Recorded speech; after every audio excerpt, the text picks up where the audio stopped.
Hey everybody, this is a piece from a book titled Society After Money. It's by it's called Society After Money, a dialogue, and it's by Project Society After Money. Now, this group I came across, or this book I came to know about because of one of the editors, or one of the contributors and participants in Project Society After Money is Lars Heitman, and he wrote an entry into the Sage Handbook of Frankfurt School of Critical Theory. And I read about this project in his contribution section. But the piece I'm reading today is a trialogue, Money as Medium or as General Commodity, by Ernst Lohoff, Hanno Pahl, and Jens Schröter. And again, obviously, I don't know if I'm spelling that or pronouncing that correctly, but we'll see. Well, Ernst Lohoff, from who's part of value critique person, but it says in the Ernst Lohoff is a freelance publicist and editor of the socio-critical journal Crisis. Ernst Lohoff's field of research includes critique of political economics. The other person contributing is Hanno Pahl. I first heard of Hanno Pahl because I think he was a student of Helmut Reichelt. His description is all in German, so I'm not going to be reading that. Hanno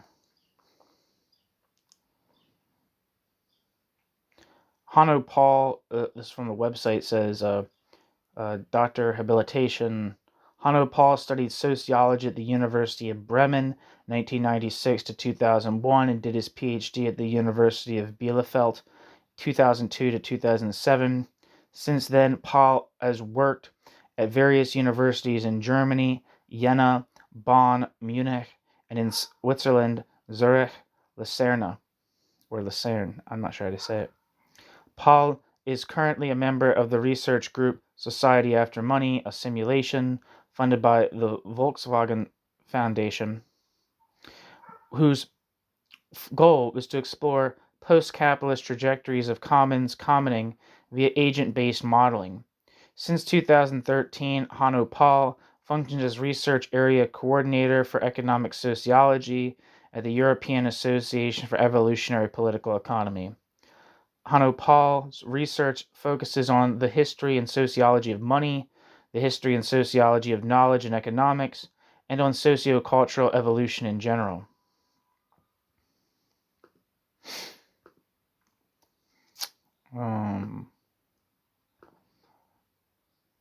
And who's this last person? Jens Schröter. And it says, Jens Schröter is professor, doctor, chair for media studies at the University of Bonn. Jens Schröter's research includes digital media, critical media theory, and 3D images. Among Jens Schröter's latest publications is 3D, History, Theory, and Aesthetics of the Technical Transplane Image, published in 2014.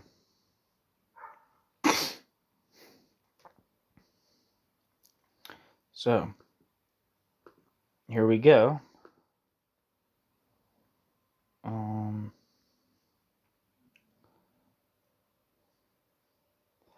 Trialogue, Money as Medium or as General Commodity, Ernst Lohoff, Hanno Pahl, Jens Schröter.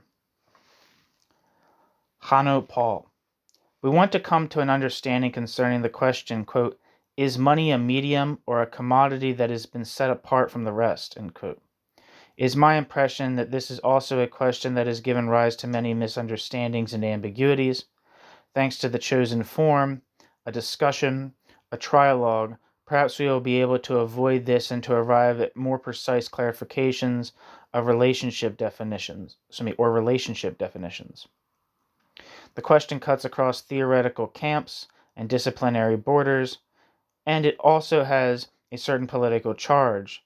Depending on how one conceptualizes money, very different views on questions of a possible post-monetary society result. I want first briefly to survey the field. On the one hand, we are dealing with theoretical traditions. Money as a commodity relates to the Marxian tradition, to the critique of political economy. Here, of course, we face the difficulty that there have been and are highly different interpretations of this theory and research program. As far as I can see, we all have taken relatively great distance from traditional Marxism. In terms of monetary theory, traditional Marxism does not give us much. If I am right, it is a conventional variant of a labor theory of value of the Ricardian sort, albeit with a particular emphasis on the class dimension. The various, quote, form critical and, quote, fetish critical interpretations, which circulate under descriptions like, quote, value critique, crisis, quote, monetary value theory, Heinrich, or the, quote, new reading of Marx, Bauhaus, can be distinguished from this traditional version. Without wanting to suppress the differences among them, I would formulate what is common among these latter strands as follows. Money or monetary forms are attributed a key position in modern society or in capitalist economy, whereas in the traditional Marxist interpretation, money and monetary forms are often regarded as a kind of appendage of the labor value theoretical, production-centered, so-called real economy. In the forms critical interpretations, money, or more exactly, generalized monetary circulation, is attributed a specific logic. It possesses its own dynamic, and, in combination with a sphere of production that is also capitalistically organized, generates characteristics like the compulsions to grow and turn a profit, as well as crisis tendencies. In the case of the conceptualization of money as medium, the situation is also relatively complex. Among other things, this has to do with the vagueness and multidimensionality of the media concept, under which a large number of disparate objects, facts, and observational perspectives are subsumed. For the, quote, money as medium, end quote, nexus, I would, to start with, distinguish at least three different discursive lines. On the one hand, there is the association of a medium with the idea of neutrality. A medium precisely only mediates, but it does not itself possess any structure-forming potential. If one thinks of money in this way as a medium, then one finds oneself in direct proximity to neoclassical economics, in which there is also the idea, which is deeply embedded in the corresponding theoretical structure of equilibrium theory, that money is only a veil, and ultimately economically neutral. From the latter, we can distinguish, firstly, the sociological discourse about money as a symbolically generated medium of communication. See Luhmann, 1988-1994. Luhmann refers to Talcott Parsons, who already early on described money as a medium. For a certain time, particularly in the 1980s and 1990s, this is a major topic of discussion.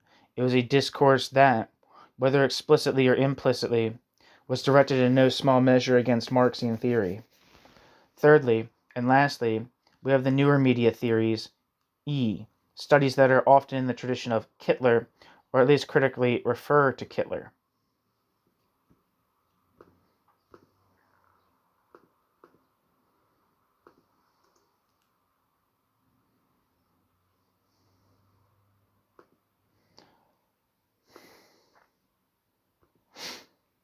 This seems to be referring to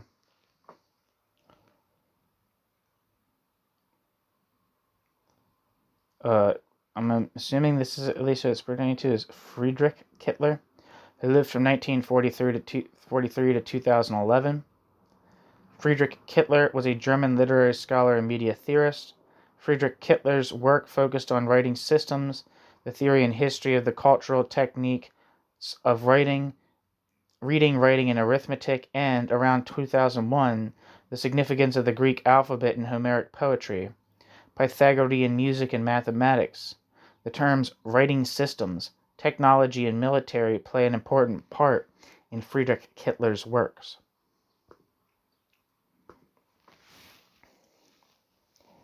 Back to the text. Here we have, on the one hand, a clear focus on media as decisive, quote, mechanisms, end quote, for sociocultural development.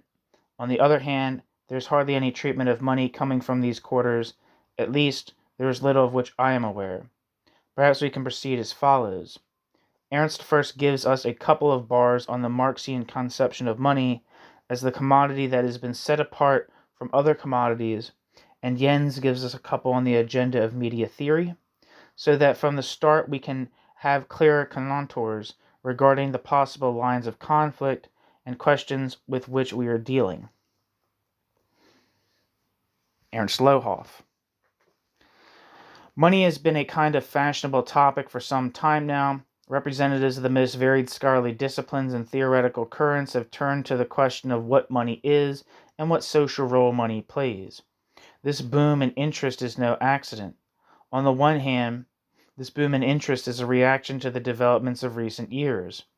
Since, at the latest, the outbreak of the 2008 crisis, the fact that the current monetary system is in deep trouble has become palpable. For a society that is completely dependent on this struggle, quote, substance. What the hell did I say? For a society that is completely dependent on this strange, quote, substance. Where the hell am I? Sorry. Since at the latest, the outbreak of the 2008 crisis, the fact that the current monetary system is in deep trouble has become palpable. For a society that is completely dependent on this strange, quote, substance, money, this represents a highly explosive and unsettling situation. On the one hand, outsiders who are, quote, alien to the economics discipline feel called upon to address the issue, because the discipline that, according to the usual academic division of labor, ought to be responsible for this has no ready-made answers to the urgent questions. That its representatives did not foresee current developments is the least of the problems here. A more fundamental deficit is of greater importance. In light of a capitalism that is determined by the financial markets, it is clear that in money we are dealing with an autonomous social power. This is, however, incompatible with the prevailing conception of money in economics. In the case of the neoclassical theory that sets the tone, this is immediately obvious. Neoclassical theory explicitly understands money as a neutral quantity, from which one has to abstract in order to recognize the essential economic relationships, the, quote, veil of money, end quote. But the situation is not much better also with respect to the competing positions in economic theory. The consensus in economics is to reduce money to the classical monetary functions and to refrain from any definition that goes beyond them as, quote, metaphysical and of little relevance. The question of what gives money its character as an autonomous social power cannot even be formulated on this basis. It has already been defined away in the monetary theoretical premises. If one takes off the traditional Marxian glasses in considering the Marxian critique of political economy and takes its fetishism critical direction seriously, then the core points about the significance of money read like a counter-program to the dominant technicist functionalist money concept. As, quote, true power and the sole end, end quote, Marx, money, on the basis of the capitalist mode of production, represents a social absolute for Marx. Per the critique of political economy, money does not have any social influence. Jesus Christ, I'm fucking this up so bad. Per the critique of political economy, money does not only have social influence, quote, money is itself the community and can tolerate none other standing above it, end quote, Marx. Someone hearing such formulations for the first time might be reminded of sayings like, quote, money rules the world, or, quote, money spoils one's character, end quote. Did Marx thus provide a theoretical foundation to the periodic moaning of ordinary everyday understanding about the power of money? This idea dissipates as soon as one follows how Marx derives the place of money as social absolute. The popular whining treats money as an alien power that has nothing to do with the mode of existence of all as isolated commodity subjects. The critique of political economy deciphers this view as necessary, false consciousness. Money as the, quote, real community, end quote, is the common product of all. Money as the, quote, real community is, quote, the common product of all, end quote, Marx.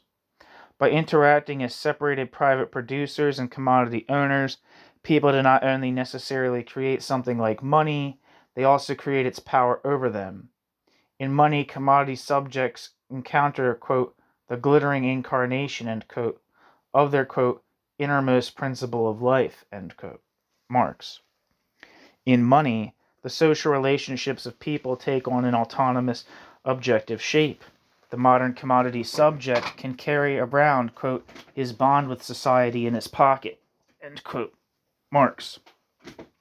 A feat that is unimaginable in every other social formation.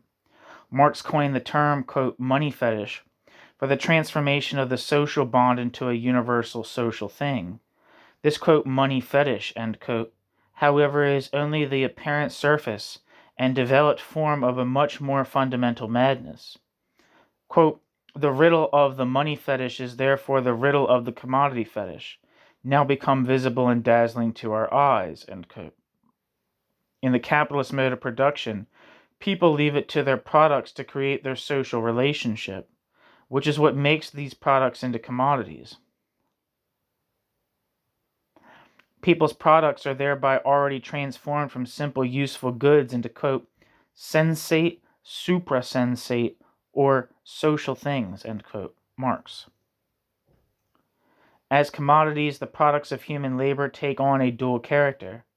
As a sensate thing, every particular commodity has a specific use value, but simultaneously, each particular commodity has the, quote, suprasensate, end quote, general social dimension of being a bearer of value. The, quote, magic of money, end quote, Marx, comes from this dual character of the commodity that makes money.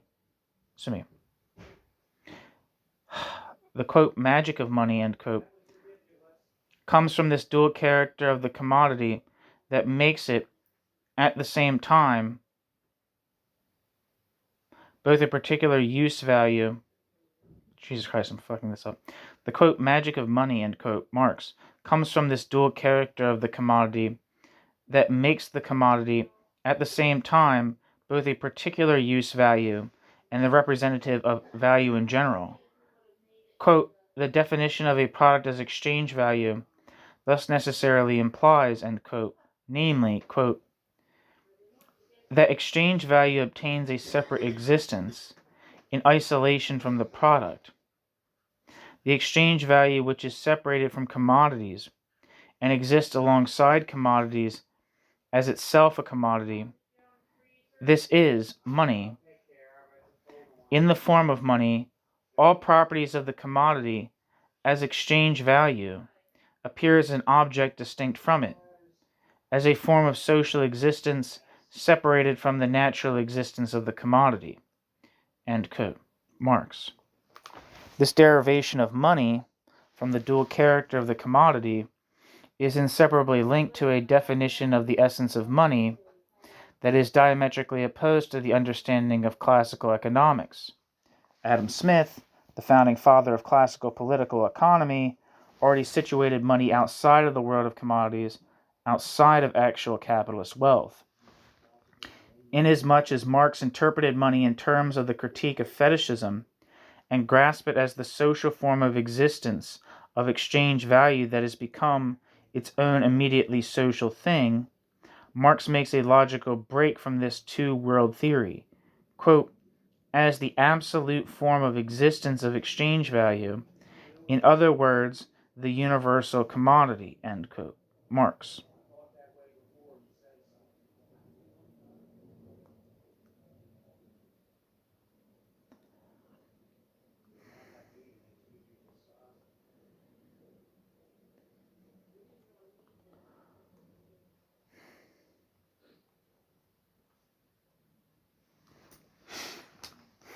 try. I lost my spot. One second.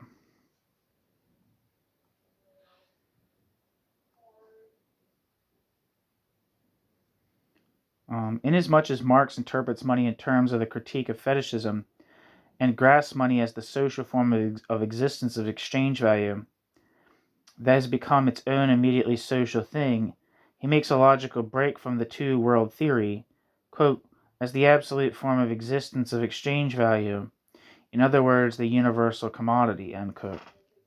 Money is itself part of the commodity cosmos and the form of presentation of abstract wealth par excellence. In certain functions, for instance, in that of medium of circulation, money, the quote, independent value shape of commodities, end quote, can, quote, be replaced by mere symbols of itself, end quote. And this is in turn the basis of the idea, which was already widespread in the 19th century, that money is itself nothing more than a token or symbol.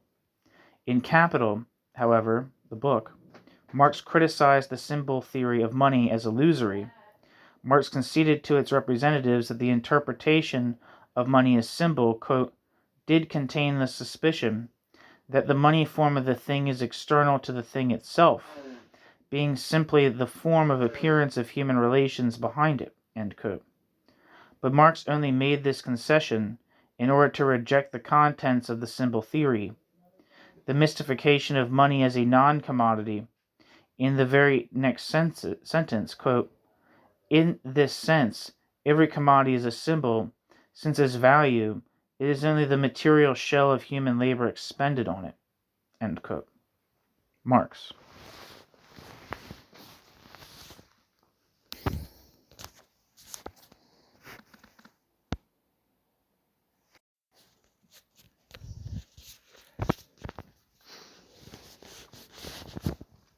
For Marx, all commodities represent, quote, social ciphers, end quote. The money commodity included, of course. On this background, one could, as synonym for, quote, social cipher, also call money a symbol, provided one extends the application of this term also to particular commodities. Moreover, Marx also used the concept of symbol in this way in the Grundrisse, in order to designate the exchange value dimension of every commodity. When money is habitually attributed a symbolic character, this occurs from an entirely different perspective. The usual understanding reserves the concept of symbol for money and treats the opposition between money and commodity as an opposition between symbol of wealth and real tangible content of wealth. But precisely the key monetary theoretical insight of the critique of political economy is extinguished in such a conception that narrowly treats only money as a symbol, is not only since René Magritte's famous painting, La Trahison des Images, ceci n'est pas une pipe, that we know that a symbol always remains substantively different from the real object it represents.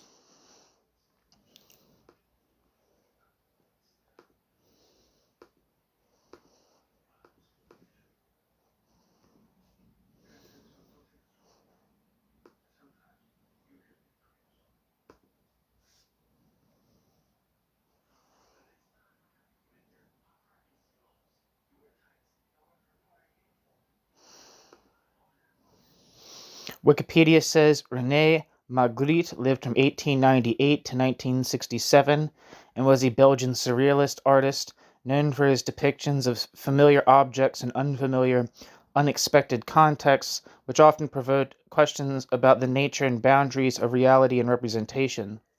René Magritte's imagery has influenced pop art, minimalist art, and conceptual art.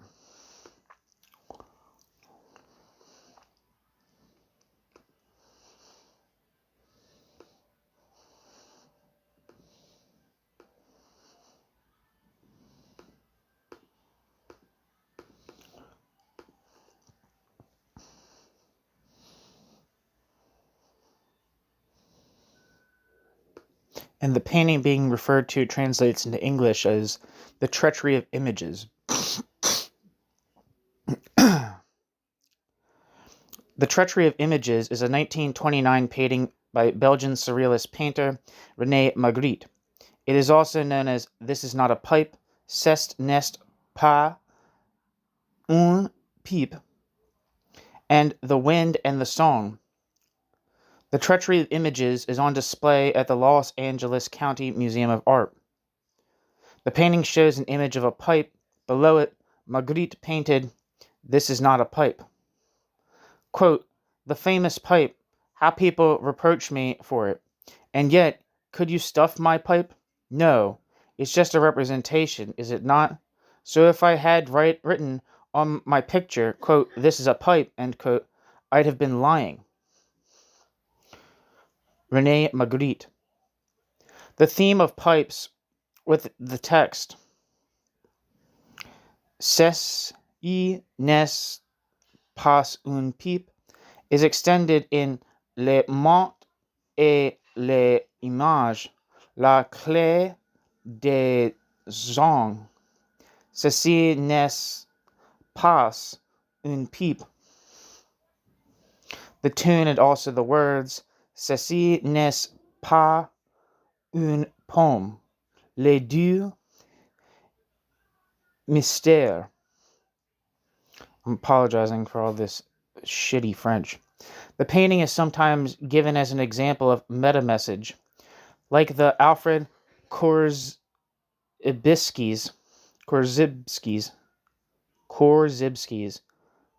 The Word is Not the Thing, and The Map is Not the Territory, as well as Denis Diderot's This Is Not a Story.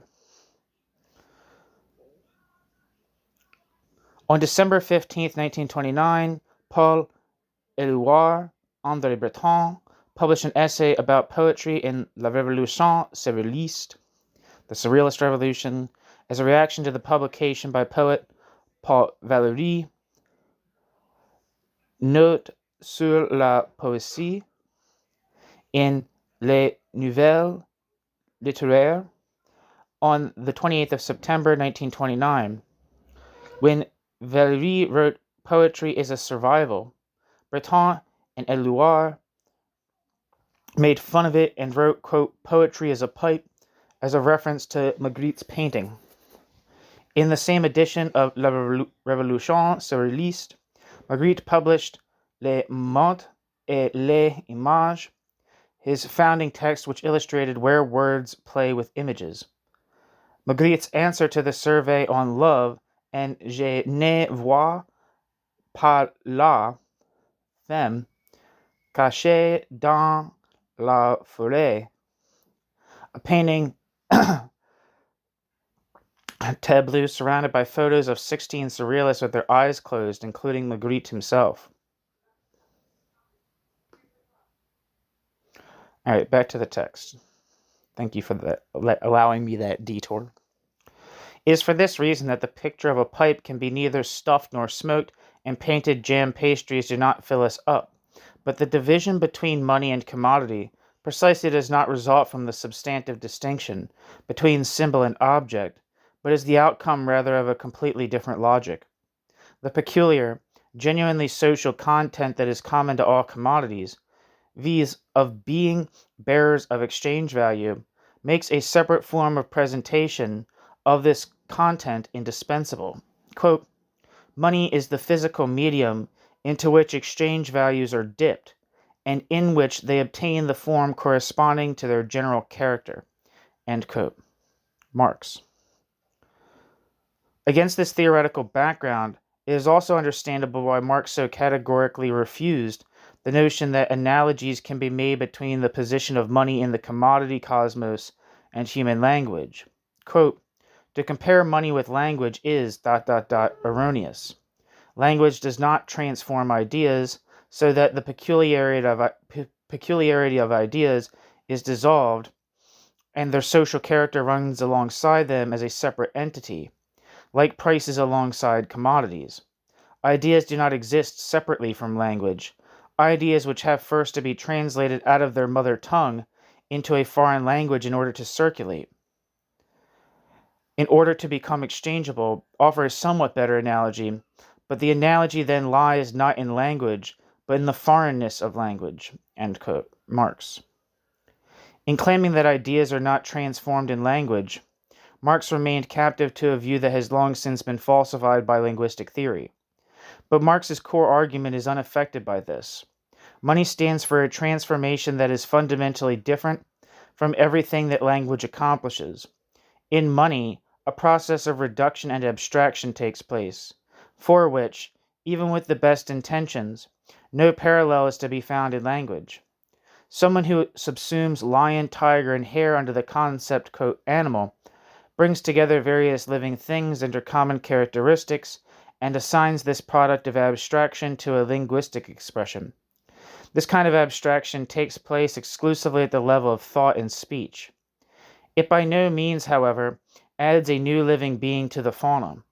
It is, however, precisely such a peculiar real abstraction that comes into the world in the form of money. Quote, it is as if next to and apart from lions, tigers, and hares, and all other really existing animals, there existed also the animal, the individual incarnation of the whole animal kingdom.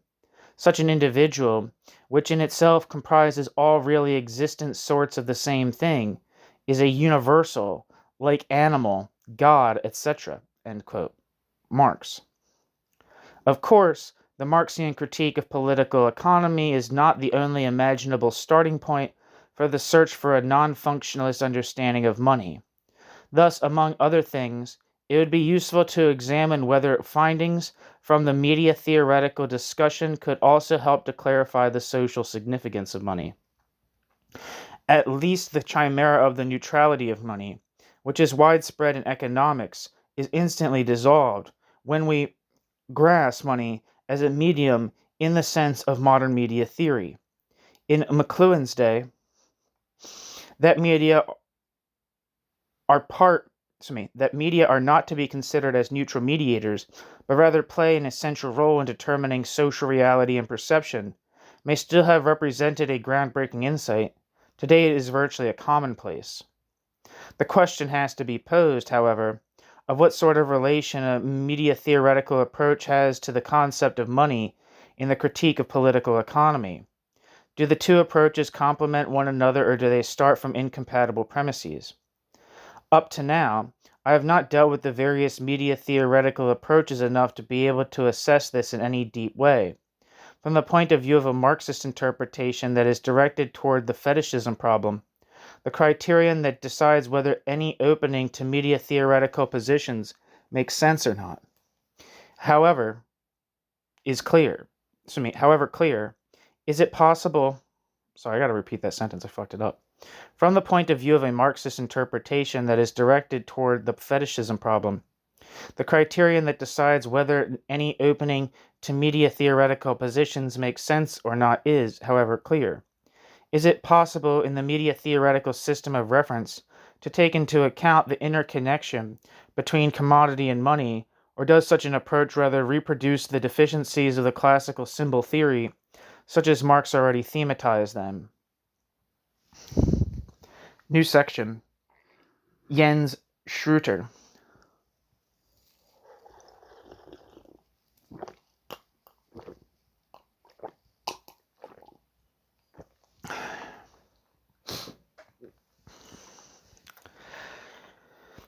We are debating the question of whether money is to be understood as, quote, commodity that has been set apart from other commodities, end quote, or as, quote, medium, end quote. Ernst poses the question, quote, is it possible in the media theoretical system of reference to take into account the interconnection between commodity and money, or does such an approach rather reproduce the deficiencies of the classical symbol theory, such as Marx already thematized them? In what follows, I attempt to address this question, although the arguments are preliminary and fragmentary. 1. New section. Introduction. The unclear theoretical situation.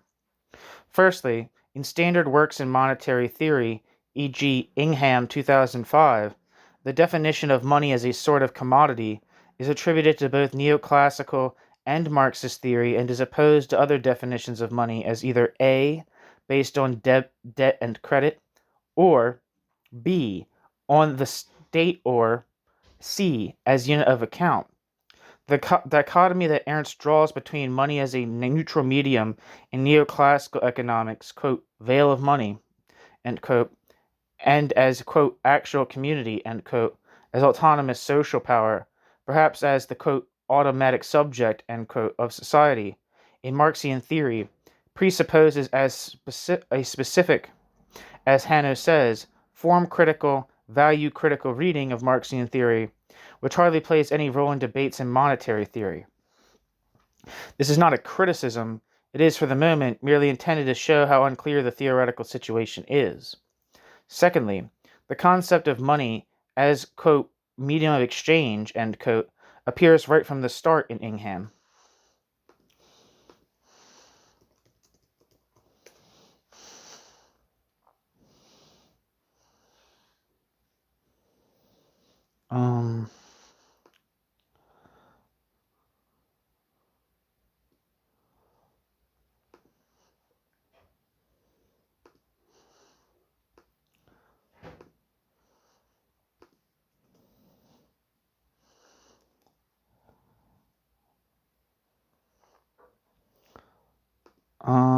It looks like the Ingham that's being referred to, a Jeffrey Ingham, and he has a couple of books: 2008, Capitalism; 2004, The Nature of Money; 2005, Money, Interdisciplinary Perspectives from Economic Sociology and Political Science; Organizational Size and Worker Behavior, 1970; Strikes and Industrial Conflict, 1974; Capitalism Divided, the City and Industry in Britain's Social Development, 1984; Concepts of Money, Interdisciplinary Perspectives from Economic Sociology and Political Science, Volume 8 of Critical Studies in Economic Institutions, Elgar Reference Connection, and then the other two they're just translations.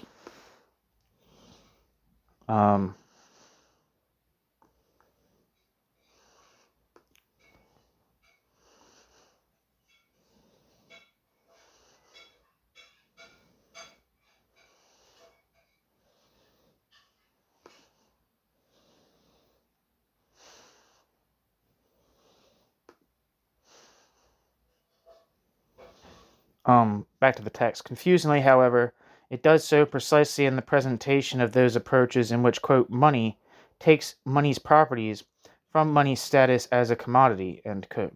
Ingham. This means that for Ingham, the definition of money as medium of exchange goes together precisely with that of money as commodity, which is indeed supported by Ernst's observation that Marx describes money as a commodity, but also as expressus verbis, as, quote, the physical medium into which exchange values are dipped, end quote. This means that the opposition between money as commodity, that has been, quote, set apart, end quote, and as medium is already withdrawn on the first page of Ingham's Concepts of Money.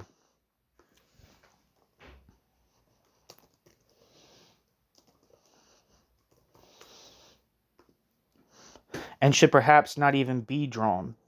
I'll come back to this point.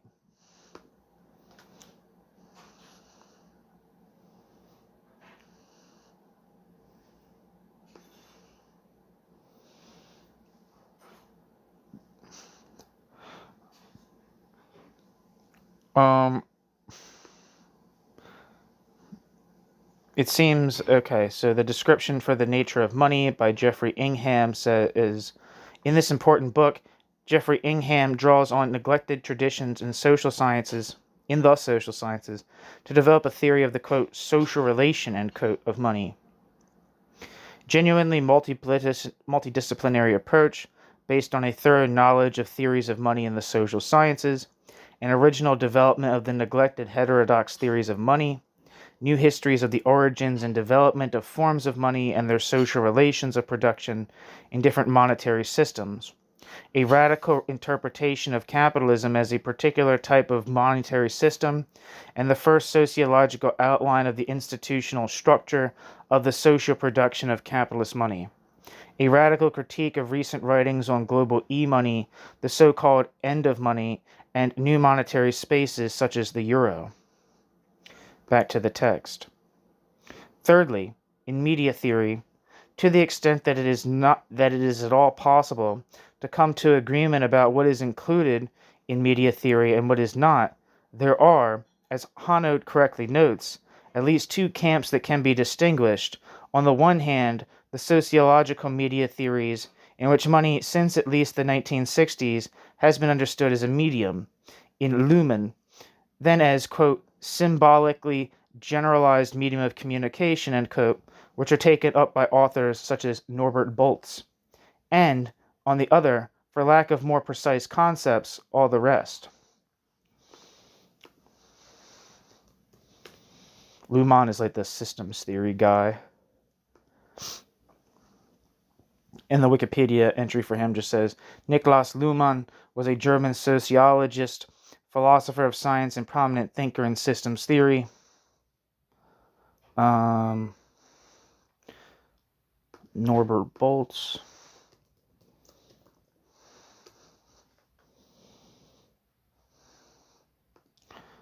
Wikipedia says Norbert Boltz, born 1953, is a German media theorist. Norbert Boltz served as a professor of Technische Universität Berlin until his retirement in 2018. Boltz developed a media theory, the quote, Theorie der neuen Medien, that is influenced by Friedrich Nietzsche, Walter Benjamin, and Marshall McLuhan. Back to the text.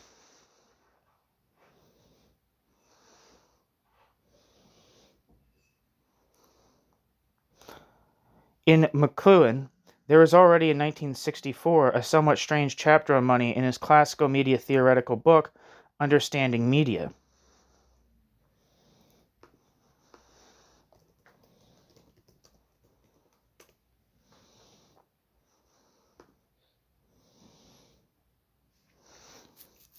According to Wikipedia, Understanding Media, The Extensions of Man is a 1964 book by Marshall McLuhan, in which the author proposes that the media, not the content that they carry, should be the focus of study. He suggests that the medium affects the society in which it plays a role, mainly by characteristics of the medium rather than the content. The book is considered a pioneering study in media theory. McLuhan pointed to the light bulb as an example. A light bulb does not have content in the way that a newspaper has articles or a television has programs. Yet a light bulb is a medium that has a social effect. That is, a light bulb enables people to create spaces during nighttime that would otherwise be enveloped by darkness. McLuhan describes the light bulb as a medium without any content. McLuhan states that, quote, a light bulb creates an environment by its mere presence, end quote. More controversially, McLuhan postulated that content had little effect on society. In other words, it did not matter if television broadcast children's shows or violent programming. McLuhan noted that all media have characteristics that engage the viewer in different ways. For instance, a passage in a book could be reread at will, but a movie had to be screened again in its entirety to study an individual part of it. At least in the 1960s, that was the case. The book is the source of the well-known phrase, quote, the medium is the message, end quote. It was a leading indicator of the upheaval of local cultures by increasingly globalized values. The book greatly influenced academics, writers, and social theorists. The book discussed the radical analysis of social change, how society is shaped and reflected by communications media. I'm just going to look up medium is the message. The medium is the message is a phrase coined by the Canadian communication theorist Marshall McLuhan, and the name of the first chapter in his Understanding Media, The Extensions of Man, published in 1964. Marshall McLuhan proposes that a communication medium itself, not the message that communication medium carries, should be the primary focus of study. The concept has been applied by others in discussions of technologies from television to the internet. Back to the text.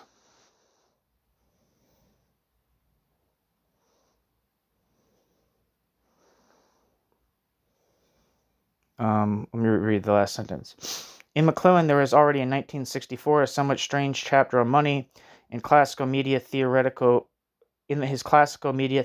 book, Understanding Media. Later, Winkler, Kremer, Zeiter write a couple of pages on money here and there. Hurish even writes a few books on the subject, but one cannot say that money has been a central theme of media theory, especially not in the tradition that Hanno mentions, media archaeology of a Kitlerian sort. To this extent, a media theory of money remains a desideratum, but, and here I entirely agree with Ernst's skepticism, it remains to be shown what such a theory would be able to demonstrate that others, whether systems theoretical, value critical, philosophical, etc., cannot.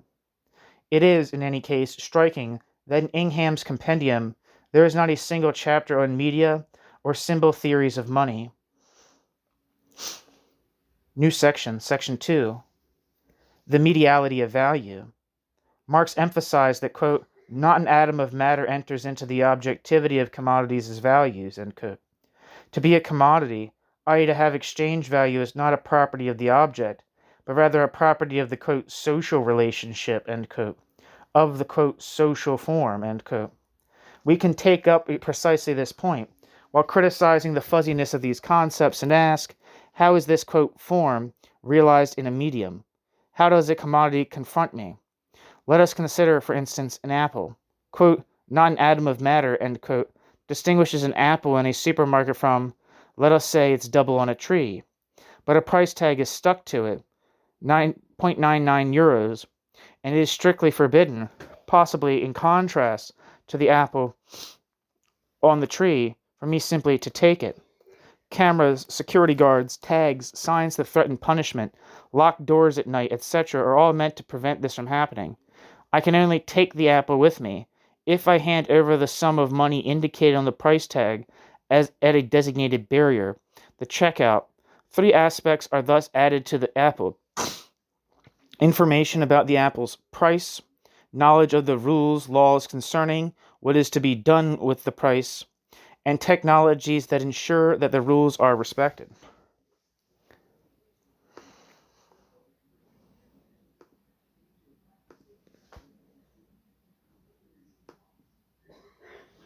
One second.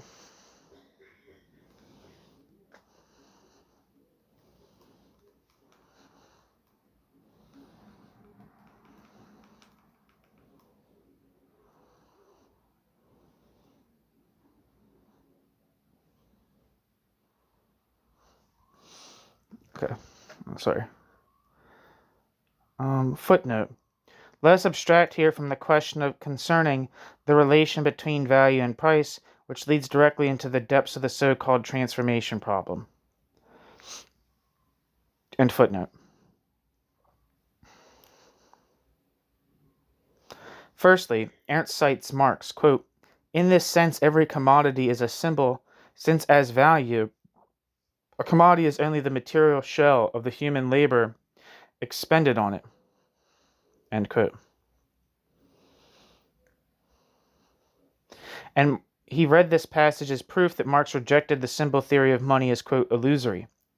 For Marx continues, quote, but if it is declared that the social characteristics assumed by material objects, or the material characteristics assumed by the social determinations of labor, on the basis of a definite mode of production, are mere symbols, then it is also declared at the same time that these characteristics are the arbitrary product of human reflection.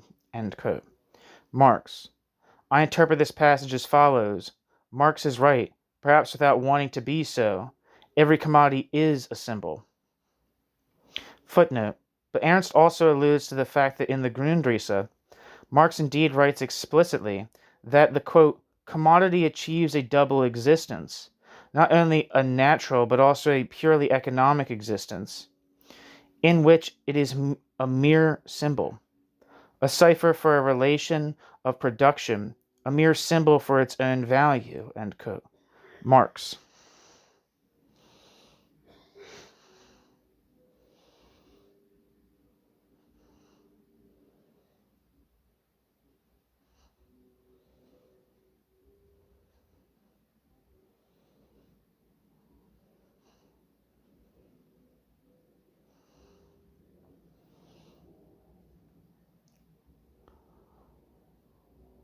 End footnote. I got to find back to where I was.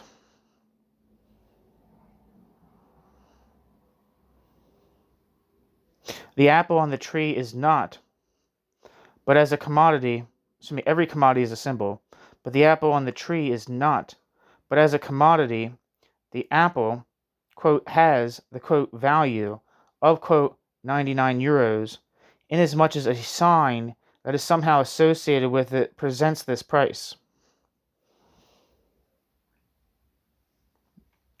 Footnote. Christian iconography is to be bracketed here. End footnote. Having an exchange value means referring to this exchange value in one way or another, even if it is just a matter of someone saying, quote, it costs 0.99 euros, end quote. Being a commodity means being connected to a symbol for a certain exchange value. A commodity is an object with a use value that has been made into a medium of exchange value, or was already produced as such. Ernst is thus right when Ernst criticizes the, as Ernst puts it, quote, habitual, end quote, idea, parenthesis, which perhaps also characterizes neoclassical economics, end parenthesis, that only money is symbolic and commodities are, quote, goods, are the, quote, real values, parenthesis, whatever that is supposed to mean, end parenthesis. An idea from out of which there also arises the idea that the, quote, purely symbolic, end quote, financial industry distorts the, quote, real economy by being superimposed upon the real economy. Footnote. One could describe this as a variation of fetishism. One believes that things contain value instead of its being conventionally, symbolically attributed to them. End footnote. Footnote. Moreover, the allocation of, quote, abstract to money and, quote, concrete to commodities also has structurally anti-Semitic implications to which Pistone, 1980, refers. End footnote. Secondly, but this actually has nothing to do with the fact of being a, quote, mere symbol, end quote, or a, quote, arbitrary product of human reflection, end quote. As a buyer, it is, namely, difficult for me to change the associated price as I please, and even resellers have only a limited scope. Footnote. Abstraction is made here from the ritual of haggling. It tends, however, to confirm that as customer, one cannot arbitrarily determine prices. End footnote. This is just as difficult as inventing a new word for objects as one pleases, i.e., if I still want to be understood. Perhaps I would indeed like to alter the price, and I can try to remove a label that displays a lower price from somewhere and to stick it on the apple. But such practices are not only hindered by the material constitution of current price tags, they get ruined, but also by the laws which are imposed by force if necessary. This introduces an aspect into the question concerning money that Ernst does not explicitly mention, the state.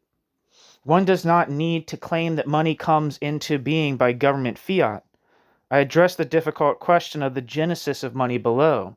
But, in any case, each current mode of appearance of money is stabilized by the state and, if necessary, revoked. Footnote. For a current example, see the abrupt devaluation undertaken by the Indian government.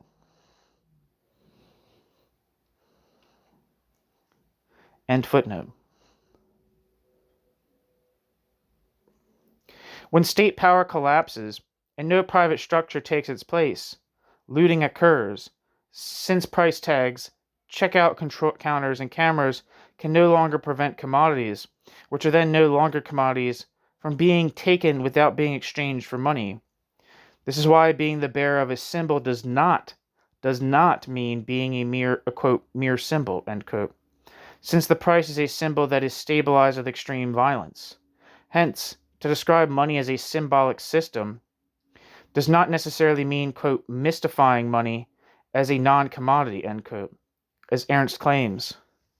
It can also mean formulating more precisely what actually connects commodity and money. One always acts as if being a symbol meant being, quote, only and, quote, merely a symbol. As if symbols, their orders and their media political conditions of stability, were not at least a central structural principle of every possible human reality. See the role of language.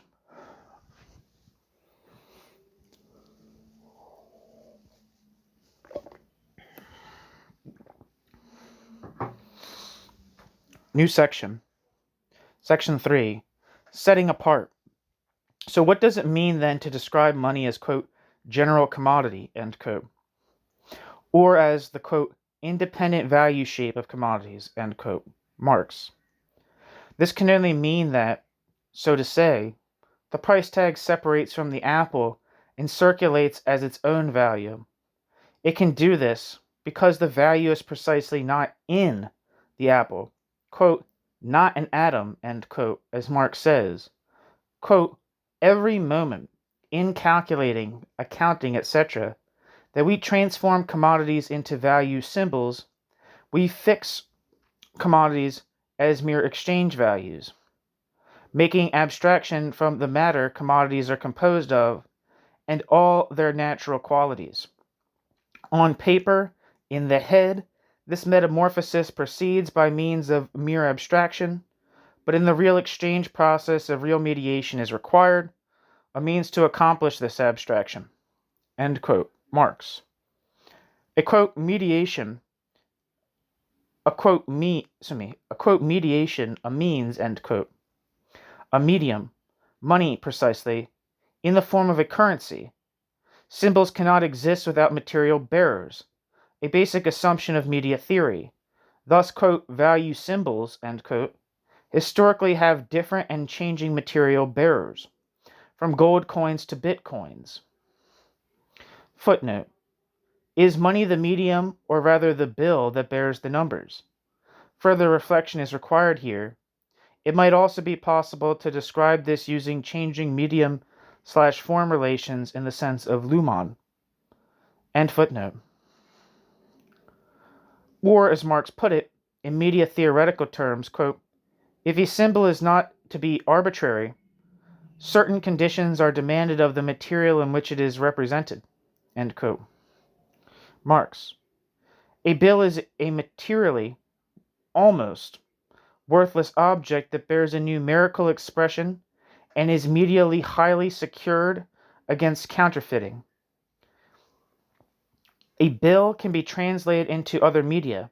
I can exchange a 50 euro bill against 51 euro coins or an equivalent amount of gold, which I can then deposit in a bank where the 50 euros are virtually credited to my account, etc.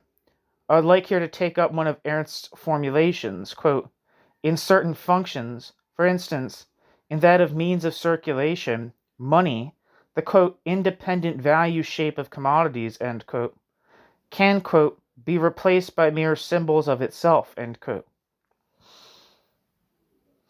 Marx. So I think I fucked that up. Quote, in certain functions,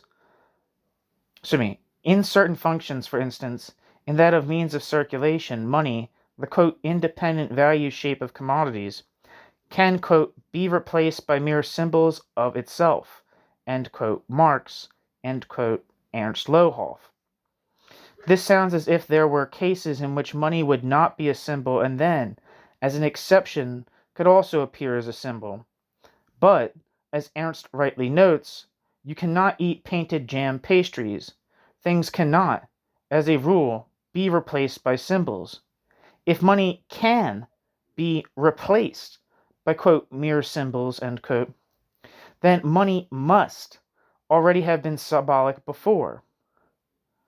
Footnote. Does this not also apply for Lohoff and Trenkel's interesting thesis that a, quote, reassignment of the position of the king in the commodity cosmos, end quote, has occurred? End footnote.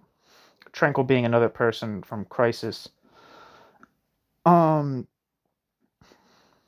am I? This also applies for gold and the forms it takes. For example, as coins.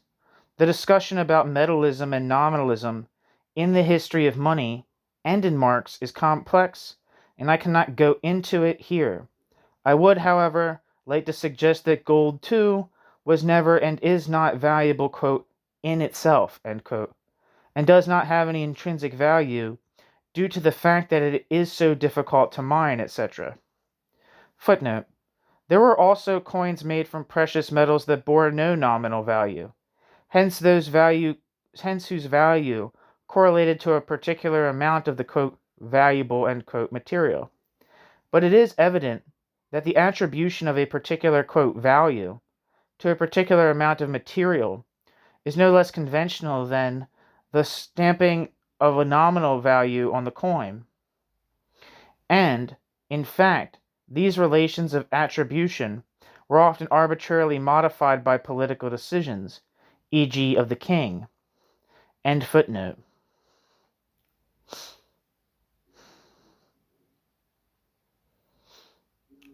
The point is that it combines sufficient scarcity with properties like divisibility, countability, and, above all, durability. As Ernst once put it, it is suitable as, quote, bearer of value, end quote, because a precious metal is chemically relatively stable. The very idea of a currency based on soap bubbles is absurd. Medial stability is evidently not extraneous to money. Gold coins are thus not, quote, intrinsic, end quote, money. That, as Ernst puts it, quote, in certain functions, for instance, in that of means of circulation, can, quote, be replaced by mere symbols of itself, end quote, but rather they are a type of symbol that can be translated into another. No money is more intrinsic than any other. No money is more intrinsic than any other.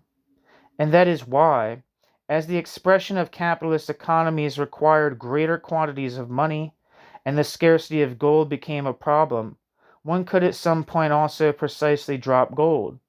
Today, the scarcity and stability mechanisms are of a different sort, counterfeiting protection, etc., and in light of the massive infrastructure in fiber optics, server farms, etc., that is needed for electronic monetary transactions, it is difficult to claim that money has become more, quote, immaterial. Hence, one can conclude that there is no contradiction at all between the description of money as, quote, general commodity, end quote, and as, quote, medium, end quote. On the contrary, one can only explain the setting apart of money by basing it on the symbolic character of commodity and money.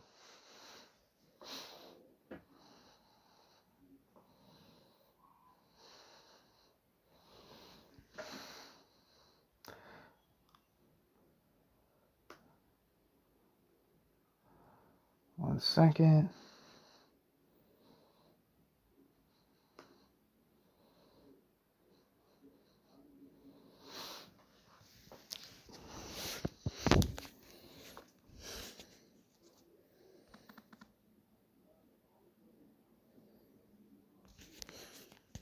Section 4, Autonomization.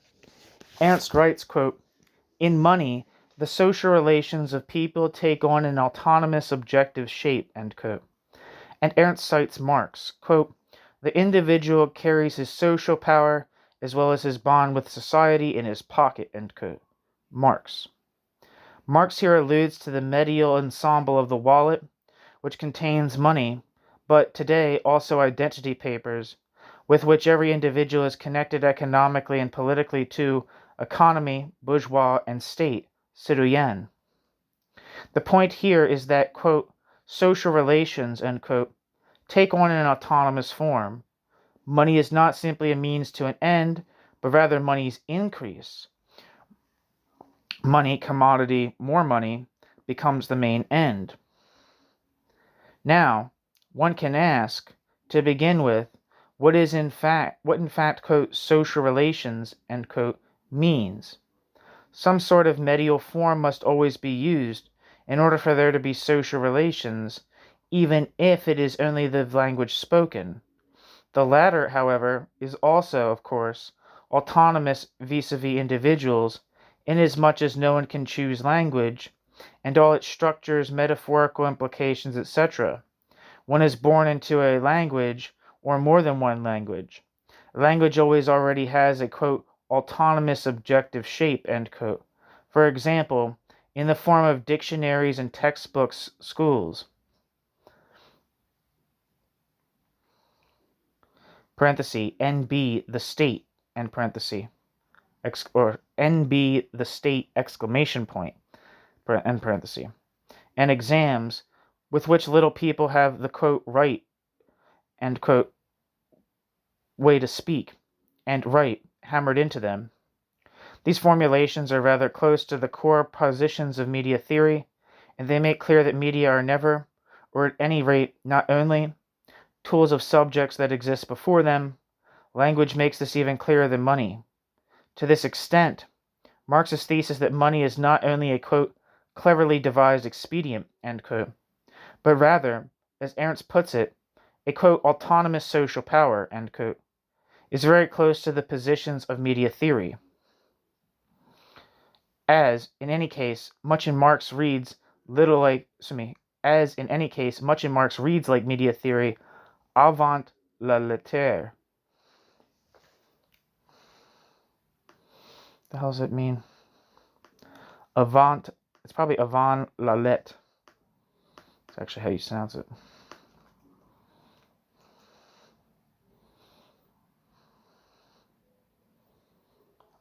Avant la lettre is before the letter, before the specified word or concept existed.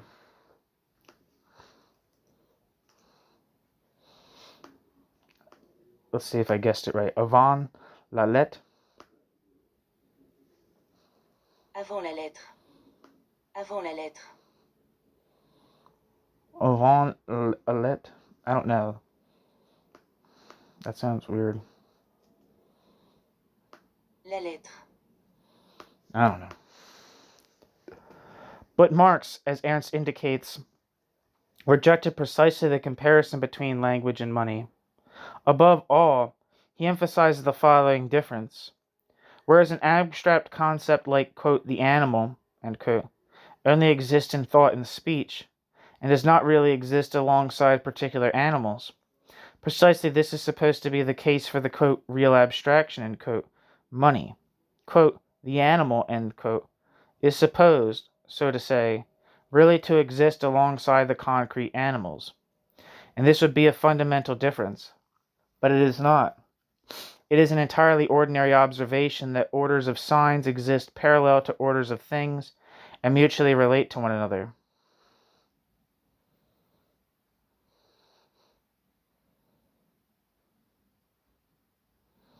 I can say, quote, please bring me that apple, end quote, and then, ideally, the apple is brought to me. Thus, although I only used an arbitrary sign for the apple, the real apple is changed. Here the apple's position, etc. Under specific institutional conditions, which, however, are generally relevant for exchange value too, see above, the utterance of the sentence, quote, I hereby pronounce you husband and wife, end quote, brings about a change in personal status with all the associated consequences. Language is not only descriptive and or abstractive, but also performative. It is not always only, quote, mere symbol, end quote, which passively represents something real, but it can also intervene as symbol and change the real. Money as, quote, independent value of commodities, end quote, means a state-controlled, and for this reason alone, trustworthy, set of symbols represents value in the form of numbers that are comparable to other such numbers, attached to or associated with objects of use, which are then commodities.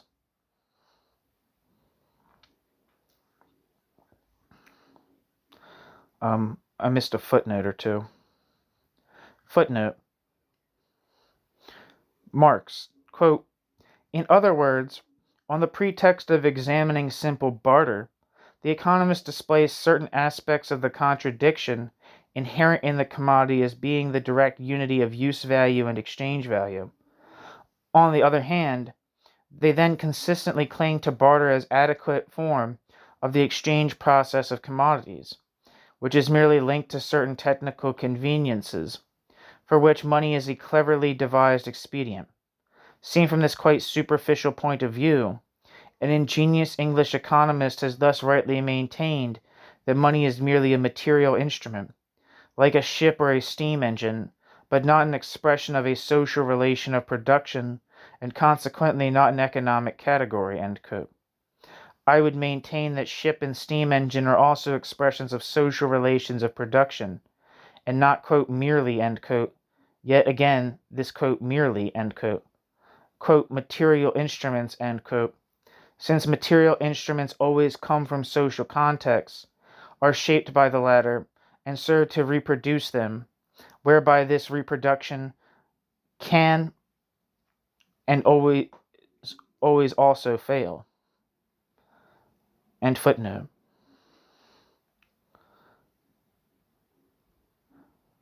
Footnote. Zabila Kremer, 1998, has noted that in the, quote, great discovery of media-related research, a common denominator, end quote, is emerging. Quote, it is the conviction that media not only serves to transmit messages, but must themselves take part, in the content of the messages, end quote.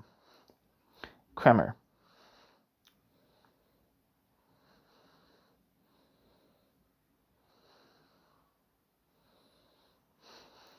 Back to the text. A state-controlled and for this reason alone trustworthy set of symbols represents value in the form of numbers that are comparable to other such numbers attached to or associated with objects of use, which are then commodities. Quote, real abstraction, end quote, means then that one can also represent these numbers on diverse media, for example, bills or computer displays, and thus they exist, quote, alongside, end quote, the things, which, however, they already exist, quote, beside, or, in other words, independently of them, since I can remove the price tag from the apple, whereby nothing remains in the apple that alludes to its exchange value. And I can take such a medial record of, say, 50 euros, go into a shop and say, quote, I'd like this apple, end quote, and hold out my 50-euro bill. I get change and the apple handed over to me. Linguistic symbols and monetary symbols change the real object in performative fashion. Marx explicitly refers to this performance dimension of exchange value. Quote, men do not therefore bring the products of their labor into relation with each other as values, because men see these objects merely as the material shells of homogeneous human labor. The reverse is true. By equating their different products, concrete use values, to each other in exchange as values, they equate their different kinds of labor, concrete labor, author, as human labor, abstract labor, They do this without being aware of it, end quote, Marx. The things are not, quote, shells, end quote, for human labor and therefore value. Things contain no value. Value is thus strictly external. It is the act of exchange, i.e., of comparing the symbols on price tags and bills, of, quote, comparison with money, end quote, that first creates value as equivalent. This act takes place according to strict rules, which are enforced by the police. As long as these processes occur on a daily basis, exchange value continues to exist. As soon as, for example, as mentioned above, the political order breaks down and goods are taken from the supermarkets without exchange values cease to exist. It exists in a performative manner. This can undoubtedly be criticized as a, quote, circulation ideological, end quote, reduction of value, but nobody is saying that such processes only occur in exchange on markets. A firm that produces commodities also has somehow to, quote, attach, end quote, a price to objects. For example, the price at which it transfers them to retailers, and those that receive the commodities provide monetary symbols, etc. I see no other way to describe this that does not essentialize value in substance metaphysical fashion, and hence does indeed make it into a, quote, atom, end quote. New section, section 5, conclusions. Finally, I'd like to draw some entirely preliminary conclusions and mention a few. They are certainly not all open questions. A. Back to Ernst Lohoff's initial question, quote, is it possible in the media theoretical system of reference to take into account the interconnection between commodity and money, or does such an approach rather reproduce the deficiencies of the classical symbol theory, such as Marx already thematized them, end quote. I do not know if the considerations put forward here are convincing, or even if they just point in the right direction. What I have tried to do, however, was to give a more concrete and ultimately more materialist foundation to the connections that, in my opinion, are rather vaguely described with words like, quote, social form, quote, relations, etc.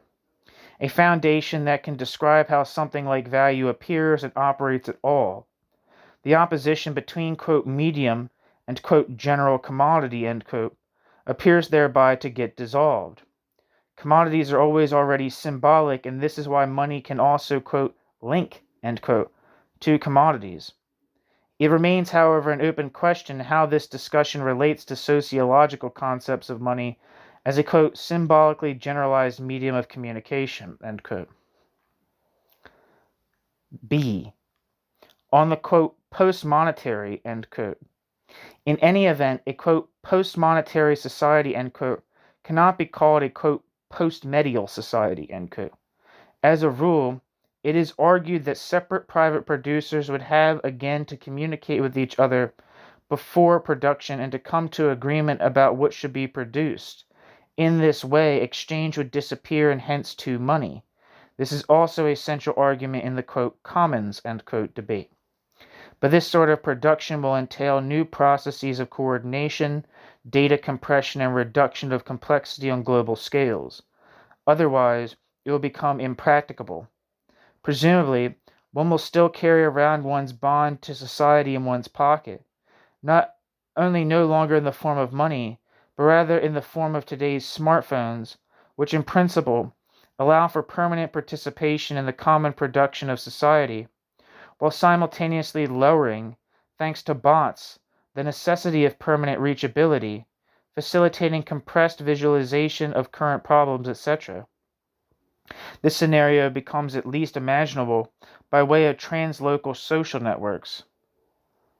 See Dyer-Witheford, 2013. It is not a matter here of, quote, technological solutions for social problems, end quote, but rather the fact that sociality is always already technological and medial, and cannot be otherwise, and that talk of, quote, social forms, end quote, remains extremely vague, if how these exist in medial terms cannot be specified.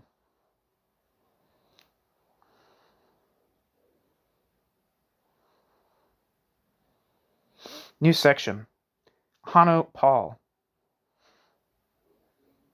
You have both now, decidedly, and in great detail, taken positions on the core problematic, namely, to what extent media theoretical considerations are able to grasp money as the commodity that is set apart from other commodities, and whether the distinction between medium and symbol makes sense. I would like to sketch out a few additional points that strike me as worthy of reflection and that relate to the theoretical functions of value theory. 1. I would then like to further contextualize our question with respect to something like a media theoretically informed theory of sociocultural evolution. 1. I think it is important to recall what explanatory function value theory is supposed to perform. By way of his thesis of a necessary connection between commodities and money, Marx attempts to capture a basic motor activity of capitalist synthesis, with the aim of being able to, quote, derive, end quote, conclusions about the development of modern capitalism that are as definitive as possible. This applies not only for the monetary labor theory of value, but also for the theoretical format of, quote, value theory as such, hence, also for, quote, subjective, end quote, value theories.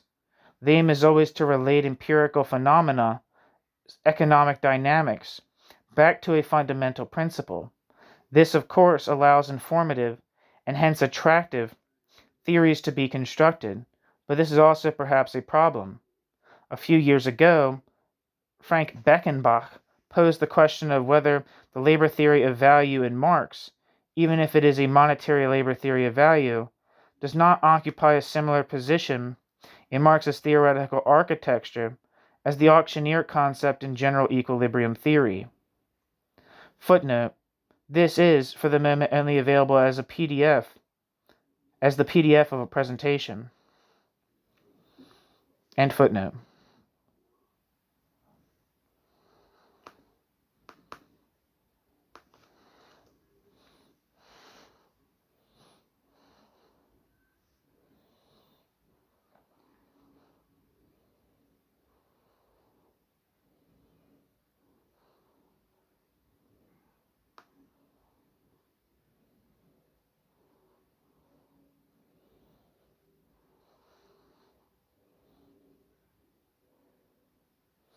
Yeah, I'm not really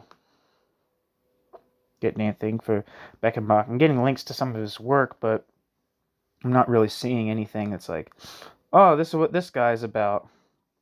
This is what his research is about, but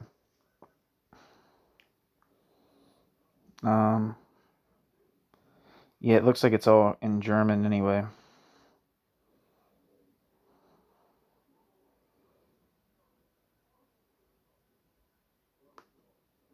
Anyway, back to the text. Since the all-round interdependence of all market and production processes is analytically intractable, Walras used a theoretical figure that transformed the chaotic dynamic of market processes into the much clearer, equal analytically and mathematically more manageable form of a central auction market. There are shortcuts of this sort in Marx too, from the monetary labor theory of value as foundation to various synthetic concepts that are to be found over the course of the 3 volumes of Capital. For instance, for the assumptions of an intra-industry and cross-industry equalization of profit rates. These two are synthetic figures, shortcuts, in a way, which display strong order theoretical or equilibrium theoretical elements. What is at issue are always movements of convergence toward an end state, or at least strong tendencies. In particular, in evolutionary economics and complexity economics, efforts are being made nowadays to depict and theoretically conceptualize such aggregation problems without referring to a presupposed theory of value of whatever sort. One is, then, dealing with a whole series of types of states, equilibrium, multiple equilibria, chaos, etc.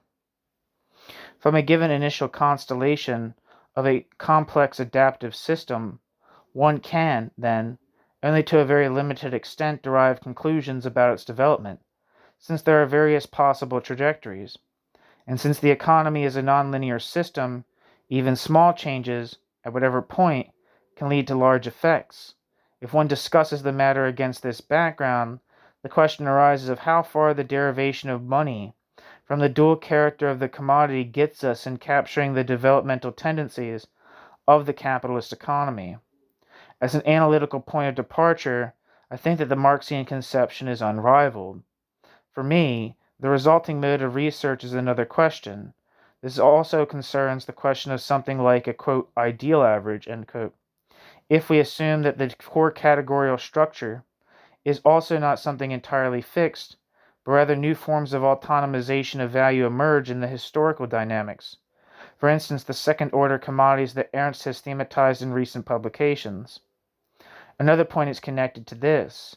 In a book that became known above all for having shown in a highly convincing manner that the constitution of marginalism and general equilibrium theory is owed to extensive conceptual borrowing from physics, Mirovsky, 1999, also takes a glance at the Marxian critique of political economy.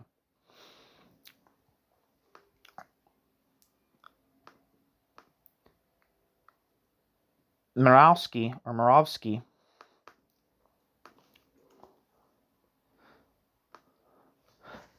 conjectures it would have been too much to expect Marx to have, quote, It would have been too much to expect Marx to have foreseen that the very ontology of the physical world was also experiencing metamorphosis in his lifetime, and yet it can be argued that the scientific community's transition from substance to field had some influence on his understanding of the labor theory of value, and that there ended up being not one but two Marxian labor theories of value.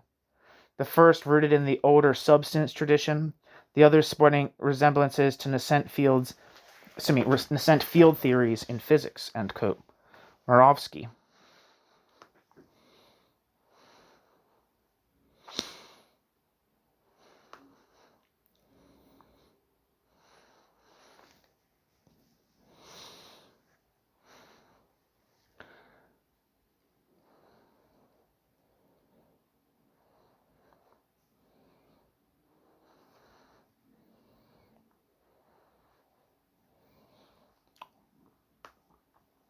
It follows that one would have...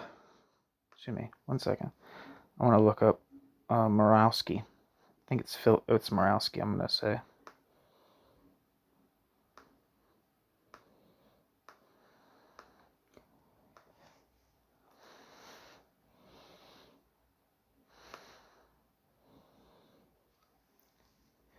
Philip Murawski, born in 1951, is a historian and philosopher of economic thought at the University of Notre Dame. Philip Murawski received a PhD in economics from the University of Michigan in 1979. Back to the text.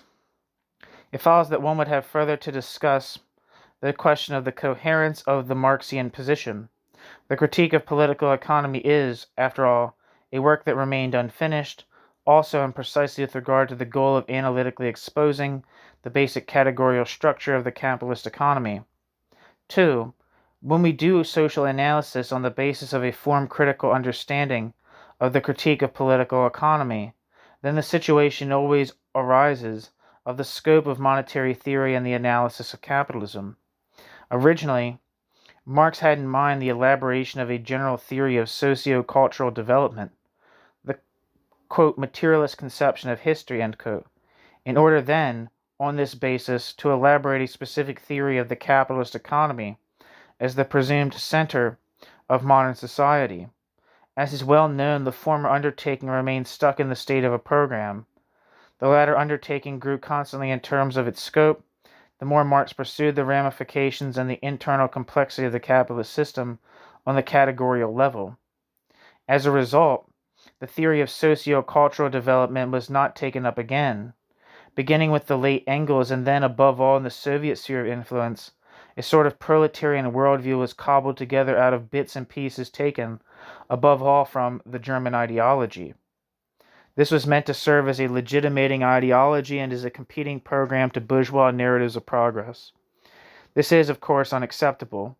I do think, however, that we need a, quote, higher level, end quote, or general theory of socio-cultural development, not because history necessarily has to interest us as an end in itself, but for analyzing the dynamics of contemporary capitalism.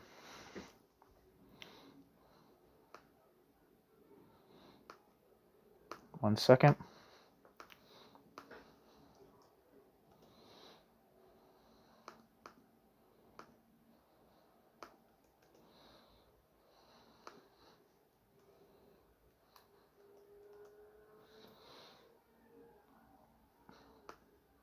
In Manfred Fassler, 2014, we find an attempt to reconstruct, historically and genetically, quote, the social, end quote, as a specific mode of organization.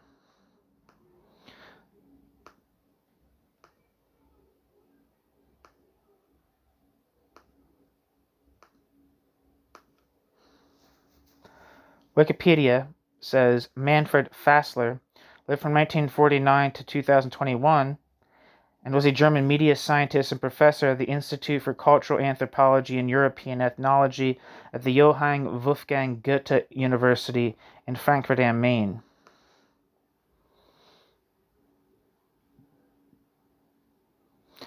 Back to the text. In Manfred Fassler, 2014, we find an attempt to reconstruct historically and genetically, quote, the social, end quote, as a specific mode of organization.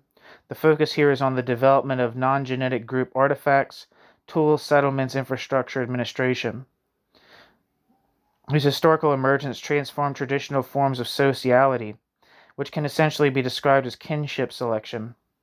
Fassler speaks of a second-order sociality that is set in motion, with abstract figures, signs, calculations, symbols, and representation, and is reproduced by way of the inheritance of systems of abstraction, plans, writings, sketches, instructions, and that is more and more strongly influenced the modes of socio-cultural development. I think that it is useful to discuss money in this context, hence comparatively, both in diachronic and synchronic terms, with other media of this second-order sociality. Such matters have been considered above all following Zone Ratel, 1971, though in an insufficiently complex fashion. Jens, who was the guy who was speaking earlier, I can't remember his name, Jens Schröter, or something like that. Schröter. Jens has already noted that money has been hardly addressed in media theoretical research, at least in the line of research that descends from Kittler. This is perhaps due to Kittler's political or theoretical political stance of taking the greatest possible distance from Marx and from the Frankfurt School. Nonetheless, as a, quote, network of technologies and institutions that allow a given culture to select, store, and process relevant data, end quote, Kittler's central concept of a, quote, discourse network, end quote, a system of notation, has a certain proximity to form critical ways of interpreting the critique of political economy. For what Kittler identifies as the blind spots of the humanities and of Marxist sociology, vis-a-vis the focus of the one on, quote, meaning and of the other on, quote, labor, whereby the medial conditions of possibility of meaning and labor are hidden from view, has a clear proximity to the Marxian critique of political economy, or, today, of mainstream economics.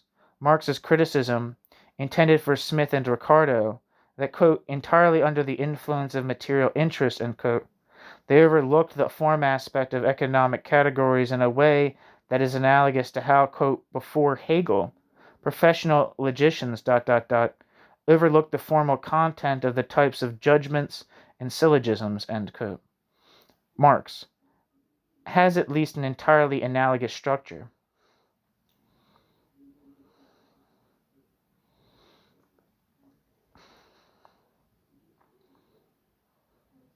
Another example would be Luhmann's 1981 theory of social evolution, which claims that there is a connection between the dominant media of communication and the primary forms of differentiation of corresponding social formations. Footnote: the thesis that history can be divided into a succession of cultural epochs, which are in turn shaped by their respectively dominant media of communication, is already to be found in the work of the Canadian media theorist Harold Innis, who lived from 1894 to 1952, who was an important influence on McLuhan. End footnote.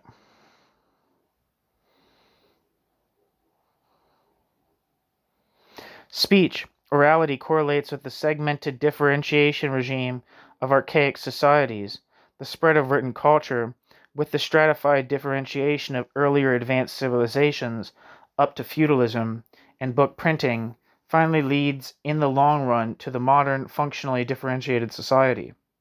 This may be too schematically constructed, and of course matters prove to be more complex when one brings in concrete historical studies. But it draws our attention to the fact that the development of the capitalist economy does not occur in a vacuum, but rather is surrounded by other processes that interact with the genesis and development of capitalism without everything of relevance being reducible to the economy. New section, Ernst Lohoff. Section 1. What we are arguing about. In my initial contribution, I sketched out the Marxian concept of money as general commodity that has been set apart from other commodities on the background of a fetishism critical interpretation of the critique of political economy, and in this context, I pose the question of what relation this concept has to attempts to draw immediate theoretical approaches to solve the riddle of money. Jens seems to have interpreted my reflections as if they led to declaring the two approaches to be incompatible. I feel that I have been a bit misunderstood. For me, the question is not so much, quote, whether money is to be understood as, quote, commodity that has been set apart from other commodities, end quote, or as, quote, medium, end quote. End quote. Jens. But rather how we can concretely conceive of these two definitions. To this extent, my intentions are not so different from those of Jens. It is only that I fear that in the case of their combination, the specific content of the Marxian concept of money could get plowed under. It is entirely clear to me that I am here advocating a minority position in the discussion of Marxian theory. This is precisely the background to my fears. Today the debates are dominated by readings of Marxian theory that render impossible from the outset what I regard as urgently necessary: to make the Marxian critique of political economy useful for the analysis of the current ludicrous monetary system and the current ludicrous monetary system's glaring contradictions. My negative comments on symbol-theoretical conceptions in Marx's Capital were not, in any case, intended as proof of the impossibility of building a bridge between media theory and the critique of political economy. They are simply meant to make clear the necessity of setting out the preconditions for such an enterprise. Section 2. Money and private labor.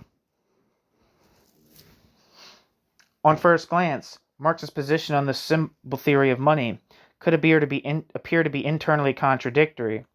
As Roman Rozdolsky 1977 has described in his The Making of Marx's Capital, Marx himself repeatedly uses this concept himself in the Grundrisse. I have some pieces on Roman Rozdolsky, and I think maybe a piece by Roman Rozdolsky on this channel. In his later writings, it is discarded and its use is vehemently attacked. So, did Marx's theoretical position on money fundamentally change after the drafting of the Grundrisse? In fact, it did not. Rather, acceptance and rejection of the symbol concept concern different theoretical levels. When money appears as social symbol in the Grundrisse, this is because for Marx as critic of fetishism, all commodities, without exception, represent social symbols or social ciphers, and hence, of course, so too does the general commodity. On the basis of the Marxian critique of fetishism, being a social symbol and having value objectivity is not a contradiction, but rather one and the same thing. But Marx was completely alone in this. Already at the time, in all other theoretical contexts, ascribing a symbolic character to money meant declaring it to be in essence a non-commodity, and denying its value objectivity. Marx took his distance from this view when Marx rejected the conception of money as mere symbol. In our time, however, the position that Marx combated is more than ever the consensus. In light of the foregoing, it is absolutely indispensable, consistently, to hold the front against the idea that money, in contrast to commodities, has a symbolic character. A very similar problem is posed by the media concept. That money is a social mediator is obvious. It would be absurd to deny its status as medium. The problem is rather that when it is a matter of analyzing the capitalist mode of production, the media concept is almost automatically reserved for money. But if we take the Marxian analysis of fetishism seriously, money is a derivative intermediary. It is the obvious superficial appearance of more profound formal relationships of mediation in capitalism. It is the, quote, externalized expression of the form of social mediation that constitutes capitalist society, end quote. Pistone. It follows that social mediation does not first take place in circulation. The existence of money, quote, expresses, end quote, rather, quote, the fact that labor functions as a socially mediating activity, end quote. Inasmuch as the dominant way of thinking fixates on money as social mediator, it always presupposes as self-evident that the relation of mediation on which this is based, the dissolution of society into separate private producers. It was Marx's greatest analytical accomplishment in his critique of political economy to shine a light on this basic relationship of mediation, which is effaced in the dominant consciousness, and to expose it as the specifically capitalist form of social mediation.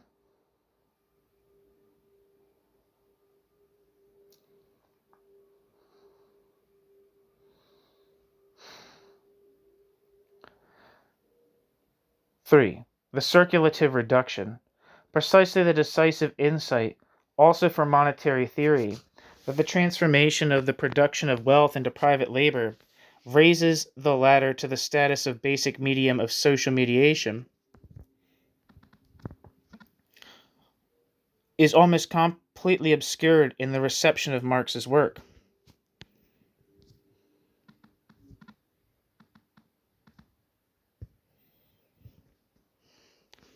At least in the German academic discussion, the tone is currently being set by positions that not only leave the interconnection between value constitution and private labor in the dark, but positively spirit it away. In the 19th century, a naturalistic understanding of the substance of value is widespread, and elements of such a view also gained entry into the presentation in Capital. The representatives of the, quote, new Marx reading, end quote, in particular, take this as an occasion to throw out the baby with the bathwater.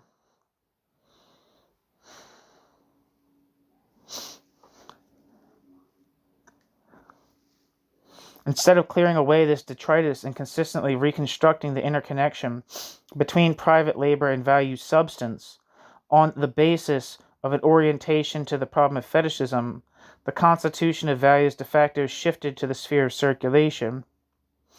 The bridge that Jens wants to build between media theory and the Marxian critique of political economy has a structural defect, to the extent that, at least in several passages, it takes over the hegemonic interpretation and its circulative reduction. These include, above all, the following, quote, the things are not, quote, shells, end quote, for human labor, and therefore value, they contain no value. Value is thus strictly external. It is the act of exchange, i.e. of comparing the symbols on price labels and bills of, quote, comparison with money, end quote, Marx, which first creates value as equivalent.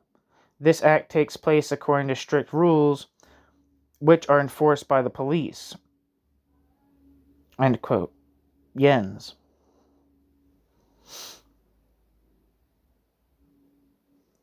By equating value constitution and the act of exchange, value and price necessarily merge into one another. The distinction between them becomes artificial. This already points to the fact that the depth dimension of the Marxian analysis vanishes in such an exchange-centered argumentation. But another aspect is more important for our topic. As I already emphasized in my first statement, Marx grasps money as the externalization of the inner contradiction of the commodity, inasmuch as it, on the one hand, represents abstract exchange value, and on the other, has a particular use value. The logical point of departure for the constitution of money is, quote, this division of the product of labor into a useful thing and a thing possessing value, end quote, Marx.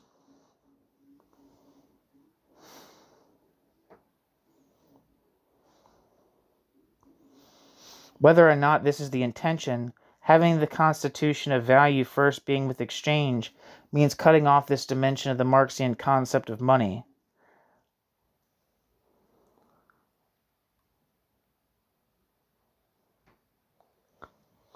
At the same time, if one declares the act of exchange to be the constitutive act of commodity and value, the connection between commodity and value on the one hand and money on the other gets inverted with respect to the Marxian view. Money no longer derives from the dual character of the commodity, as in Marx, but rather it is only meeting up with money in the act of exchange that first converts simple things into commodities. Michael Heinrich, currently the most popular representative of the, quote, new reading, end quote, of Marx, explicitly defends the idea that the products of private labor first take on the character of commodities in exchange. What Marx considered the basic characteristic of capitalist society and what forms the actual starting point for his analysis, viz. The transformation of the production of wealth into private labor, is thereby effaced. I don't understand that sentence. The transformation of the production of wealth into private labor?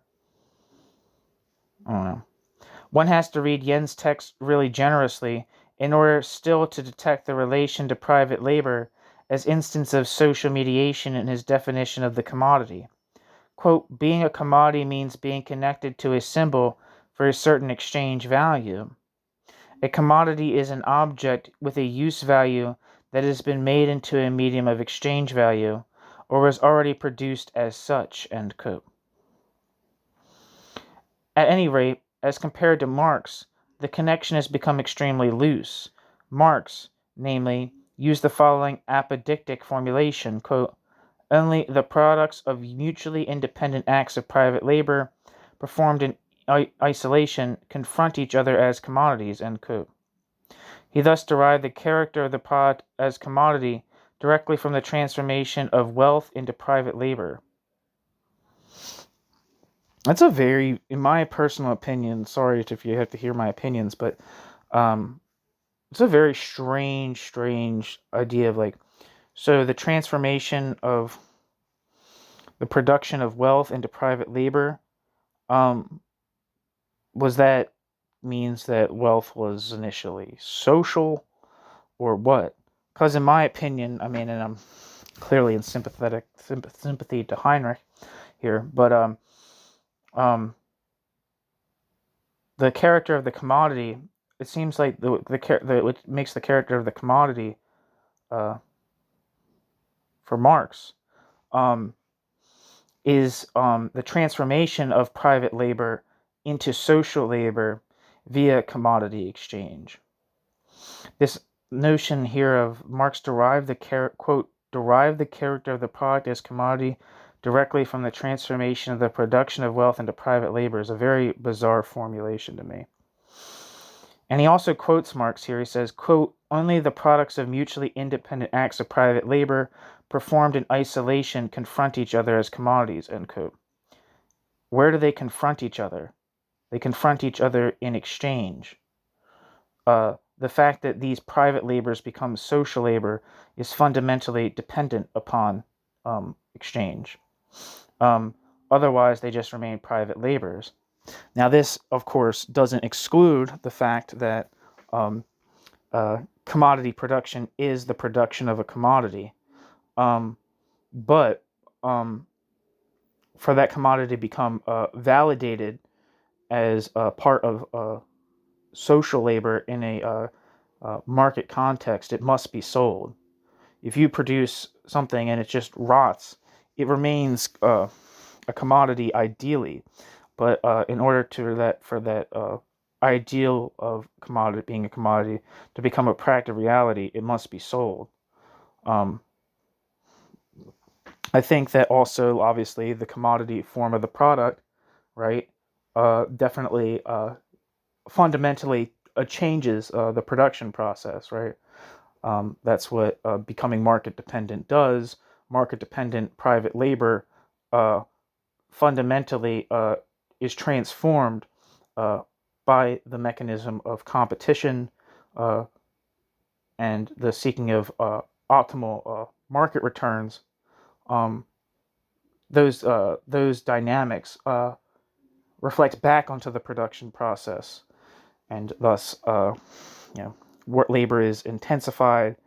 Improvements in productivity, if they're cheap enough to make a profit off of, are sought, and corners are cut, compromising worker safety, well-being, and just the experience of work in general. The idea that just because Heinrich and people like him say that value is a fundamentally, or that commodities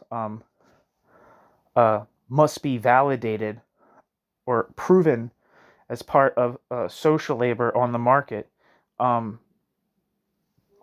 via sale. It doesn't mean that it doesn't mean that capitalists are just producing any old thing, right? They're fundamentally interwoven into the market, and they can only realize profit on the market. And thus this translates, obviously what they're doing is entirely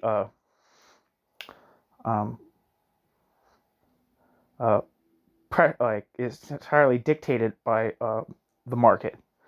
That doesn't, so it's it doesn't mean capitalist production doesn't have some kind of specific character in and of itself, and it's just any old production, and only becomes commodity production once sales have been achieved. Yeah. Those are just some of my thoughts. They probably don't come out too smoothly, and they're probably a little sloppy, but very confused by some of Lohoff's formulations here.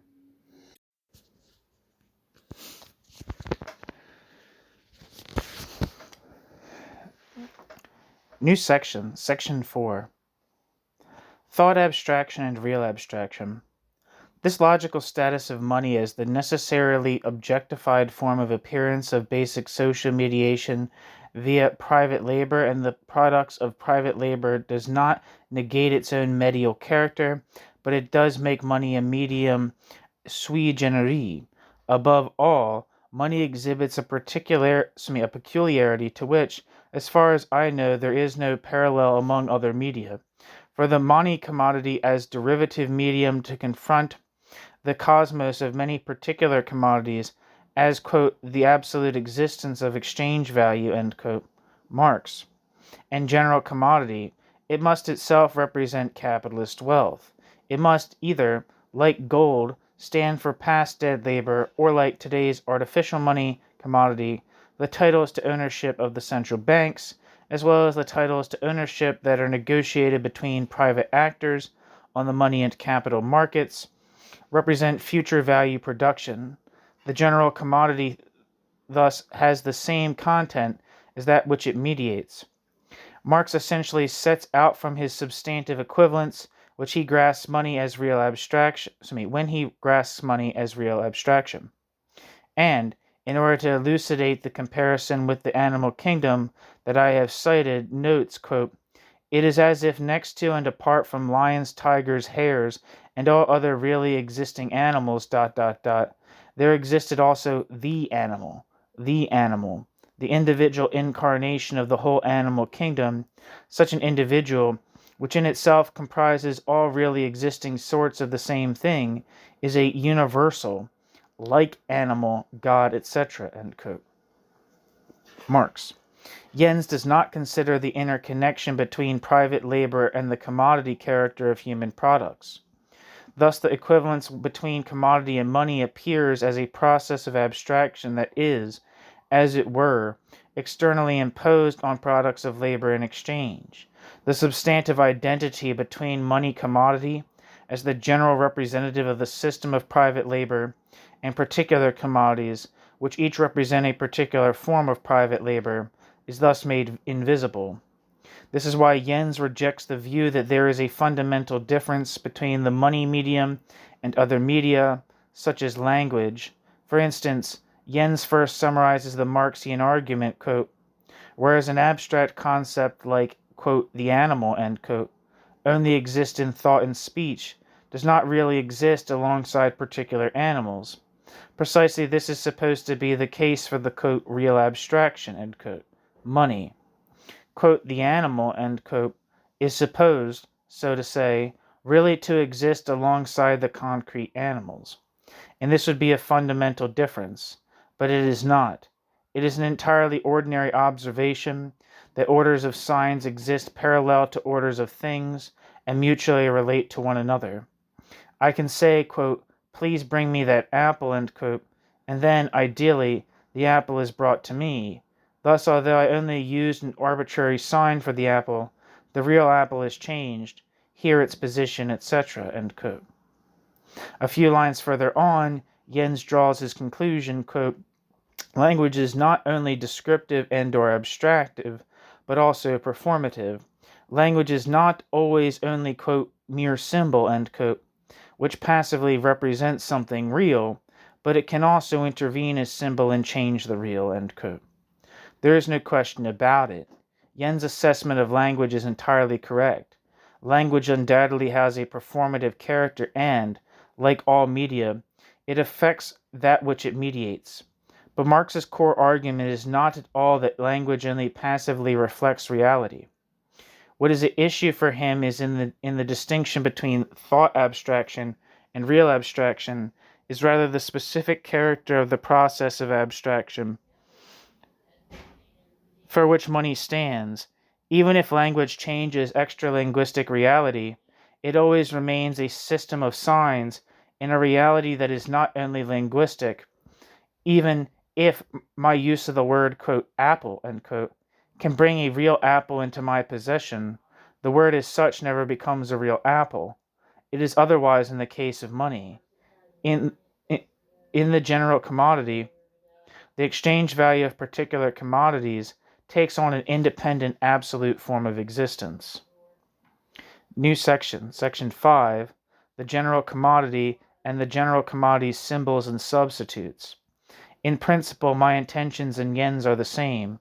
Both Jens and I want to unite the Marxian concept of money as the general commodity that has been set apart from other commodities and the idea of money as medium. Despite this common goal, for the moment we cannot find a rapprochement. This is because we are each operating with different concepts of the categories of commodity and value. This is not only evident in the case of particular commodities. As concerns money, what is most striking is that empirically, all well we do not have as well. As concerns money, what is most striking is that empirically, as well, we do not have the same thing in mind when we speak of the general commodity.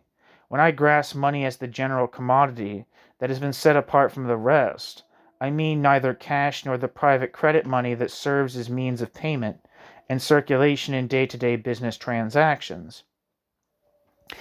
I insist on the fact that every monetary system is based on a money commodity, which provides backing for the legal means of payment. The actual general commodity that has been set apart from other commodities is not to be found in the wallets of private monetary subjects, but rather in the vaults and books of central banks. The possessions of the central banks constitute the foundation of the monetary system. Precious metals stored in the vaults of the central banks occupied this key position in the era of gold backing. Today, commodities of an entirely different sort have replaced monetary gold as the general commodity, namely the tradable monetary claim that are amassed. The tradable monetary claims that are amassed in the central banks when credit is extended to commercial banks. Gold as general commodity represents past value production, past general private labor. The claims of the central banks vis-a-vis commercial banks represent private labor that is still to be performed, anticipated value. In light of this limitation of the concept of general commodity to the foundation of the monetary system, Jens counters with the verdict, quote, no money is more intrinsic than any other, end quote. Whether Bitcoin, €100 bill, or debit card. Everything that people use as means of exchange and payment is general commodity and symbol.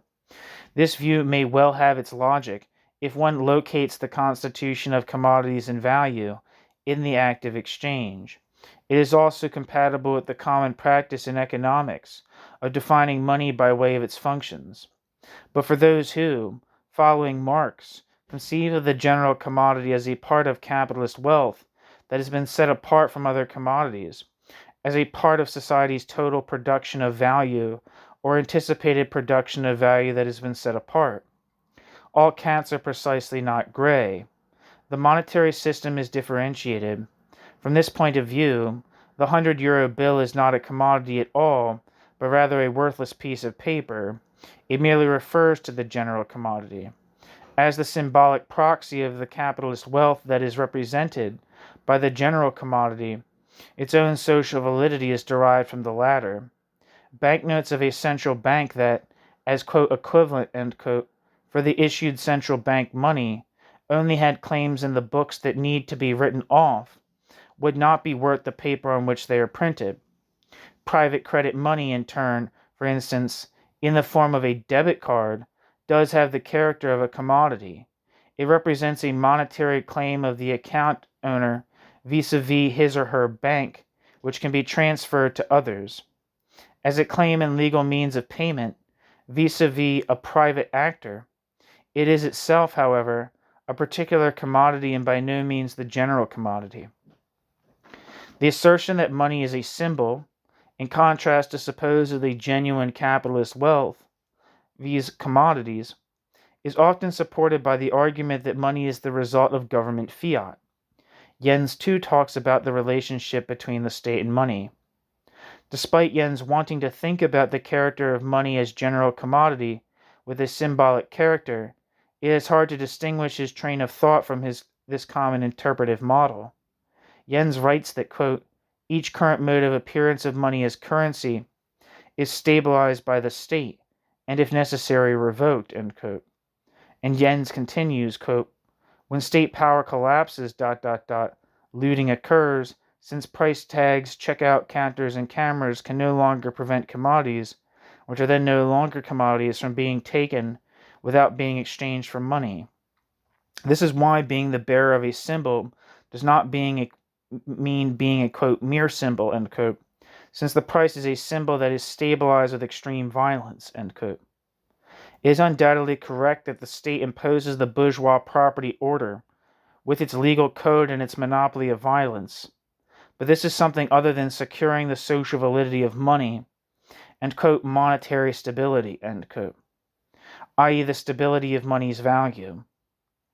As concerns the former, laws and the billy club are certainly proven means, but they quickly run up against their limits in the case of the latter.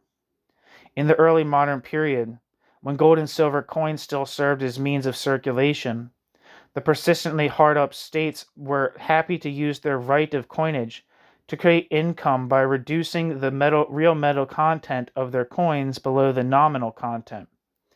But the outcome of this debasement of the coinage was always that the exchange value of the coins fell to the real metal content. When, in the First World War, the warring parties financed their military expenditures by printing money, the result was a similar phenomenon. One need only think of the hyperinflation in vanquished Germany that reached its high point and culmination in 1923. In the meantime, the modern state has developed a far more sophisticated set of instruments for influencing the monetary system.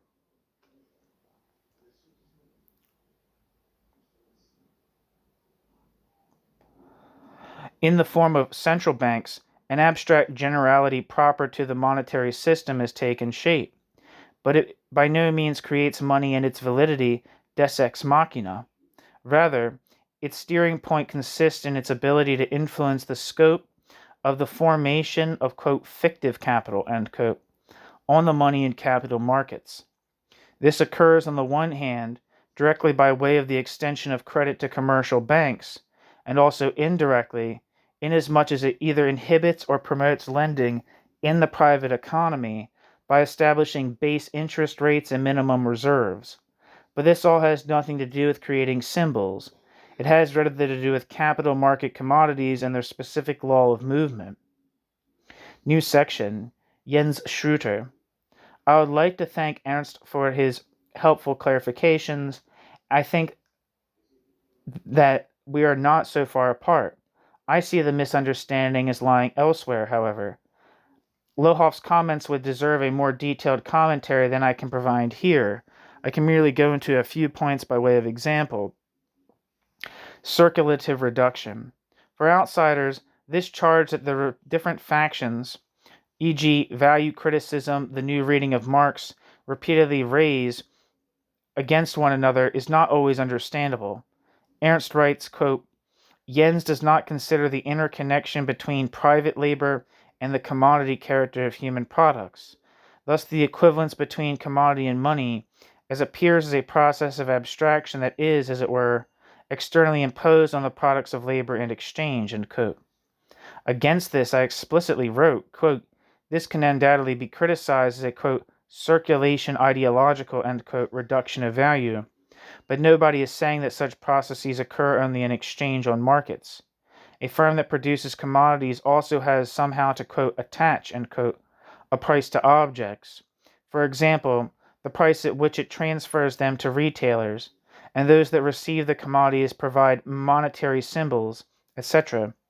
I see no other way to describe this that does not essentialize value in substance metaphysical fashion, and hence does not make it into a, quote, atom, end quote, End quote. Jens Schröter.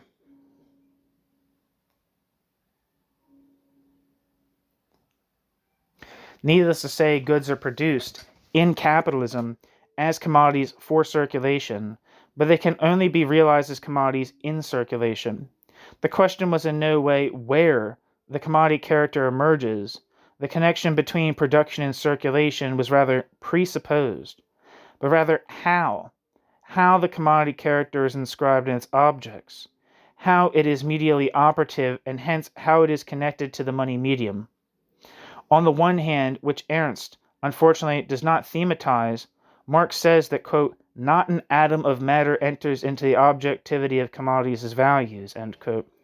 And on the other, if in part critically, that commodities themselves can be understood as symbols, which Ernst also affirms, quote, being a social symbol and having value objectivity is not a contradiction, but rather one and the same thing, end quote. Exactly, and that is why I'm interested in this connection between the commodity, quote, symbol and the money, quote, symbol. It is not the case, as Ernst claims, that I understand money as, quote, a symbol in contrast to supposedly genuine capitalist wealth, end quote. Money and commodities are both symbolic, and the question which is more, quote, genuine, end quote, simply makes no sense. My actual knowledge interest is, so to say, materialist. For me, it is not enough to say that a, quote, social relation, end quote, gives rise to commodities with exchange value and money as the independent expression of the latter. Where and how is the value? How is it operatively created and performatively stabilized? Constantly, to say that capitalism is, quote, real metaphysics, end quote, and value is not empirical, sounds like an idealist metaphysics. And this is one of the main reasons that it is difficult to make connections to value criticism, for instance in media theory. Furthermore, Ernst notes that, quote, it would be absurd to deny, end quote, money, quote, its status as medium, end quote. Quote, the problem is rather that when it is a matter of analyzing the capitalist mode of production, the media concept is almost automatically reserved for money. But if we take the Marxian analysis of fetishism seriously, money is a derivative intermediary. It is the obvious superficial appearance of more profound formal relationships of mediation in capitalism, end quote. My criticism that value criticism has not yet provided a materialist analysis of mediation is manifest here in a lack of terminological clarity. There is a, quote, medium, end quote, which is a, quote, derivative intermediary, end quote, of, quote, more profound formal relationships of mediation in capitalism, end quote.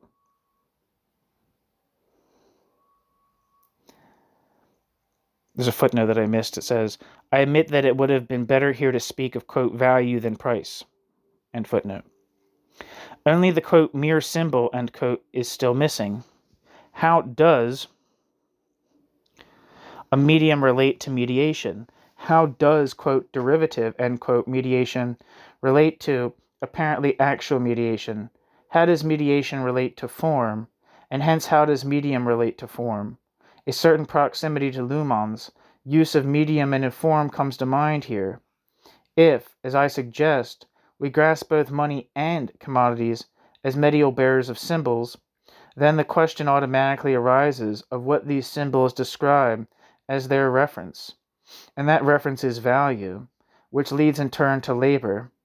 Thus we can begin to understand the connection between commodities, money, value, and labor as a symbolic process, and to free ourselves from an idealist metaphysics, which postulates a non-localizable, since it is not, quote, in, end quote, commodities and money, as it were, Platonic value.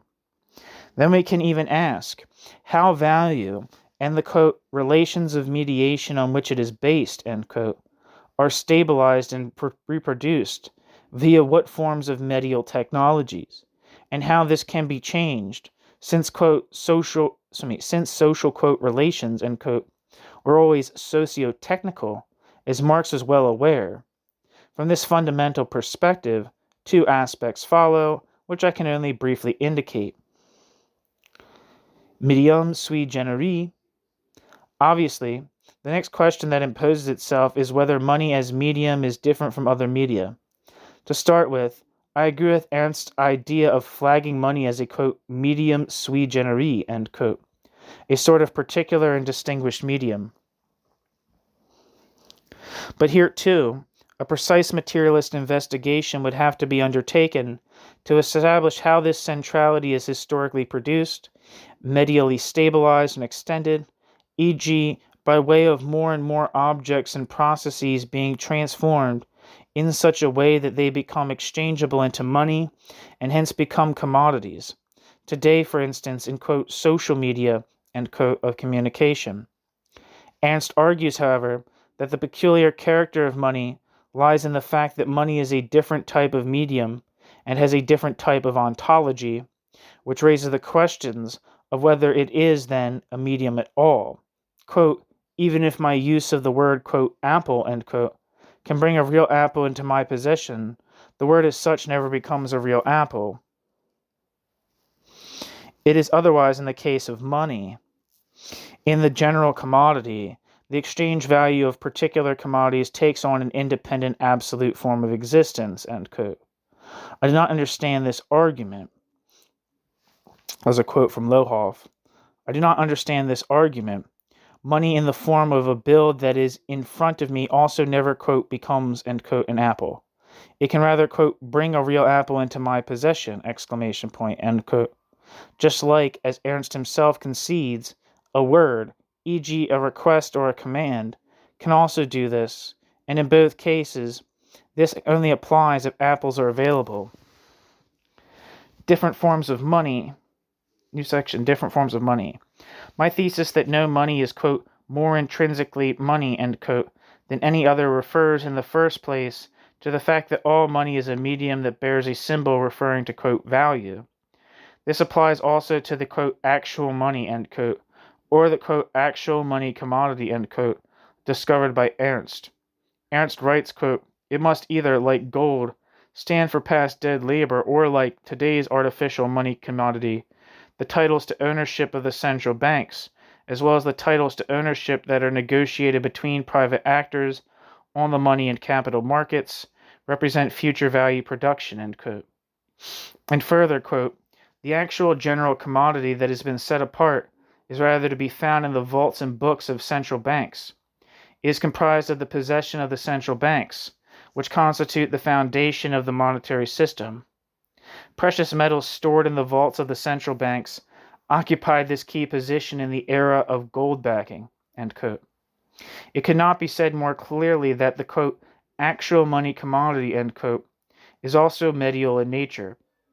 It, quote, stands for something, end quote, or, quote, represents something, end quote, even at times, as Ernst rightly underscores, for something that is completely fictitious, quote, future production, end quote. And fictitiousness is something genuinely medial. There are no fictive entities like, quote, future value production, end quote, outside of symbolic processes. The, quote, actual money commodity, end quote, is also to be found in, quote, books, end quote. To this extent, there is no difference between, quote, actual, end quote, money and its mere, quote, mere symbol, end quote. Both are symbols. In my opinion, this has nothing to do with the criticism to which I already responded above, concerning whether one, quote, locates the constitution of commodities and value in the act of exchange, end quote.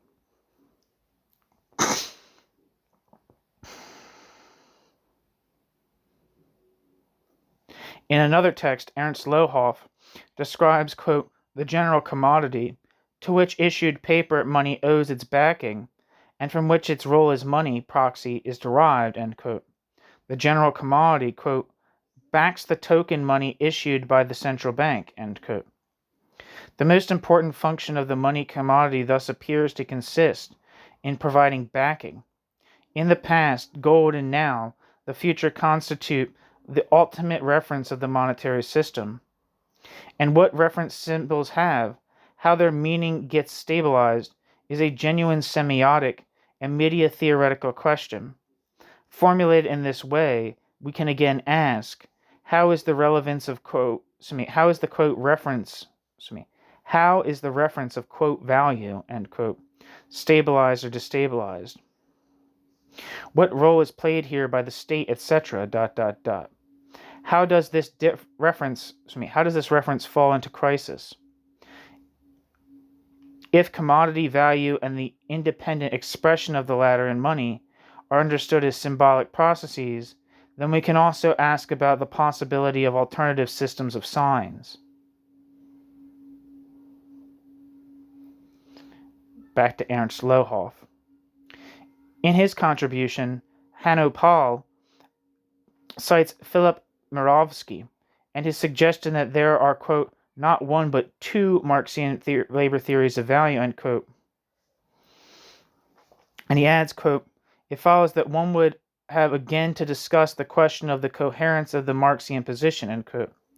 I can only join him in calling for such a discussion, precisely as concerns the foundation of his critique of political economy. Marx left behind a theory that is anything but self-contained and free of contradiction. This is all the more the case inasmuch as a deeper fissure runs through the Marxian value concept than that which Mirovsky took as the occasion to speak of, quote, two Marxian theories of value, end quote. Even if the value concept of classical political economy and the physiological concept of labor, which emerged decades later and borrowed from the physical conception of, quote, energy expenditure, end quote, are not identical, they are related as variants of a trans-historical and positive concept of labor value. By contrast, the Marxian critique of fetishism involves a value concept that is diametrically opposed to the positive labor theory of value. This is where the real divide in the Marxian understanding of the value category is to be sought. To the extent that Marx reverts to the standpoint of a positive labor theory of value, his position fits into the theoretical debates of his time. On the one hand, his fetishism analytical value concept, such as forms the basis, above all, for the presentation in Capital, represents an erratic block in the scientific landscape, and it does so up to today. For Marx philology, it would be a useful endeavor to depict in detail how the positive labor theory of value and the radical critique of the value form blend together and intersect in the critical economic writings. This much, however, is clear even without detailed investigation. Precisely as concerns the understanding of the value category on which the critique of political economy is based, there exist, in fact, something like, quote, two Marxes, end quote. The value critical approach that I advocate does not even try to bridge over this contradiction in order to salvage the unity of Marxian theory. Instead, it abides by the following paradigm: a Marxism that adheres to a positive, naturalizing labor theory of value, participates in the basic error of classical political economy and its heir, mainstream economics, and is, in the last analysis, condemned to run into the same dead ends as the latter. In the Marxian critique of fetishism, on the other hand, is to be found the key to the solution of the economic riddles that have brought about the failure of the dominant economic theory. Only on the basis of a concept of value that is consistently oriented to the critique of fetishism, and hence has been freed from the eggshells of a positive, naturalizing conception of labor value, is it possible further to develop the critique of political economy and to make it useful for the analysis of contemporary capitalism? ? Understood in this way, the theorem of the, quote, two Marxes, end quote, has far-reaching implications for the question Hanno has raised concerning the theoretical status of the Marxian value concept. Hanno flirts with Frank Backenbach's thesis that, quote, the labor theory of value in Marx, end quote, occupies, quote, a similar position in Marx's theoretical architecture as the auctioneer concept in general equilibrium theory, end quote. As concerns the Marx who is pulled along in the wake of the positive labor theory of value, this assessment is surely justified. But the thesis that Marx's, quote, labor theory of value, end quote, is one of the, quote, synthetic figures, end quote, that, quote, display strong order theoretical or equilibrium theoretical elements, end quote, does not do justice to the, quote, other Marx, end quote. Reformulated in terms of the critique of fetishism, the Marxian concept of value does not only substantively represent an erratic block in the scientific landscape, it is also methodologically conceived in a way for which it is difficult to find parallels in the categorical understanding of the scientific enterprise. Massive problems of compatibility arise above all from a peculiarity of Marxian category formation. In the prevailing understanding of science, abstract concepts only ever serve as a means for assimilating reality and thought. The theorist tries to apply thought abstractions that are as appropriate as possible to the complex reality, such as to provide order to the latter in his or her mind. As against this, the Marxian critique of fetishism grasps value as, above all, a process of abstraction that takes place within social reality. In capitalism, society is subjected to an abstract social form of relationship, and the category of value allows us logically to grasp this subjection. In the usual understanding of science, abstraction processes take place exclusively in the human brain. Abstract categories are merely an instrument with the help of which the theorist explains reality.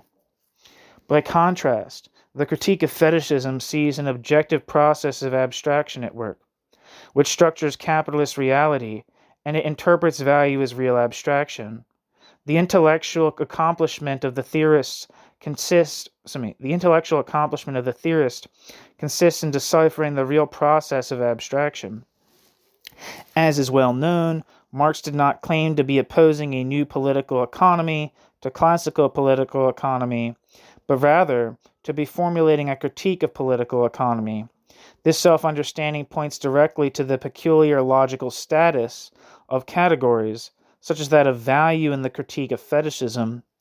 Marx by no means discards traditional value theories in order to replace them with a new positive value theory, but rather, quote, value, end quote, as objective knowledge is simultaneously itself the object of criticism. For Marx, value is not a neutral analytic concept, but rather itself, as real abstraction, a crazy reality, which can only be theoretically penetrated from a negating standpoint.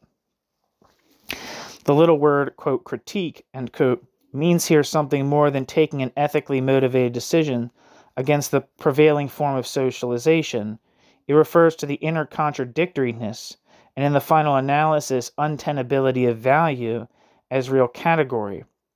This leads, however, to a second fundamental feature of the value concept, per the fetishism critique, that makes it stand out from the crowd of value theories. Value is also a category sui generis as a result of its thoroughly historical character.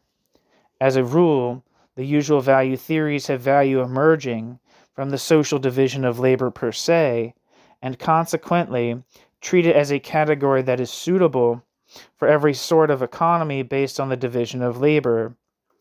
Marx, by contrast, emphasized that commodities only represent value as the form of presentation of separate acts of private labor, with its tendency to apotheosize labor. Traditional Marxism has, as a rule, interpreted these remarks as if Marx's point were to celebrate labor as the only source of social wealth and hence to a value. In so doing, Marxism has reproduced the usual conception of value as a trans-historical category. But the Marx of the critique of fetishism is thus erased, and the main point of his argumentation is stood on its head.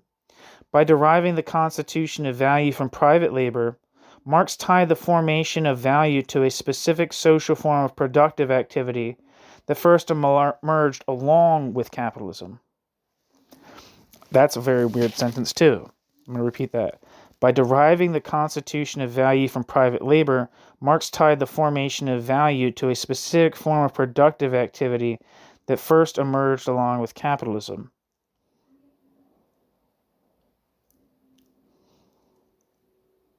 That makes it sound like there's like some kind of causation between the emergence of capitalism and the formation of value. So like capitalism formed a specific social form of productivity, or that value um, um, value, like in some sense that the like capitalism sort of created a specific form of productive activity, which is not untrue, but I would argue that it's less of a linear relationship. I would say that the specific social form of productive activity um, uh, created. It's hard to say. It's hard to say what came first, the chicken or the egg. But once the chicken and the egg are kind of like together, being like a value, a specific social form of productive activity, and capitalism, they kind of all interrelate to each other in like an organic, systematic way. But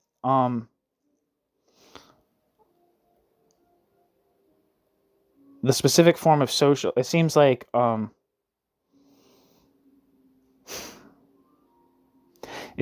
capitalism had more is like the initiator, like which is kind of at least based upon like political Marxism, if you think they have something to say, which I think they do. Um, Capitalism and the generalization of commodity production um, fundamentally changed the character of labor, right? Moving from, say, like subsistence agriculture or some kind of feudal arrangement to the institution of dependence on a kind of like uh, a generalized home market, say within the country of England, fundamentally changed the character of labor, and that's where you get like the concept of like improvement, which is so important to people like John Locke.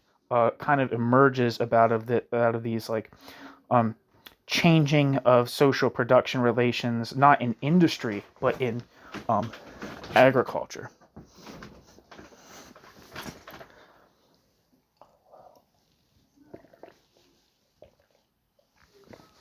Anyway, where am I? I don't know. That's just a thought. Maybe I'm misreading the sentence. If the foundation of value, viz., the dissolution of society into separate private producers, is to be grasped as a historically specific phenomenon, then it follows that this is also the case for the category of value itself.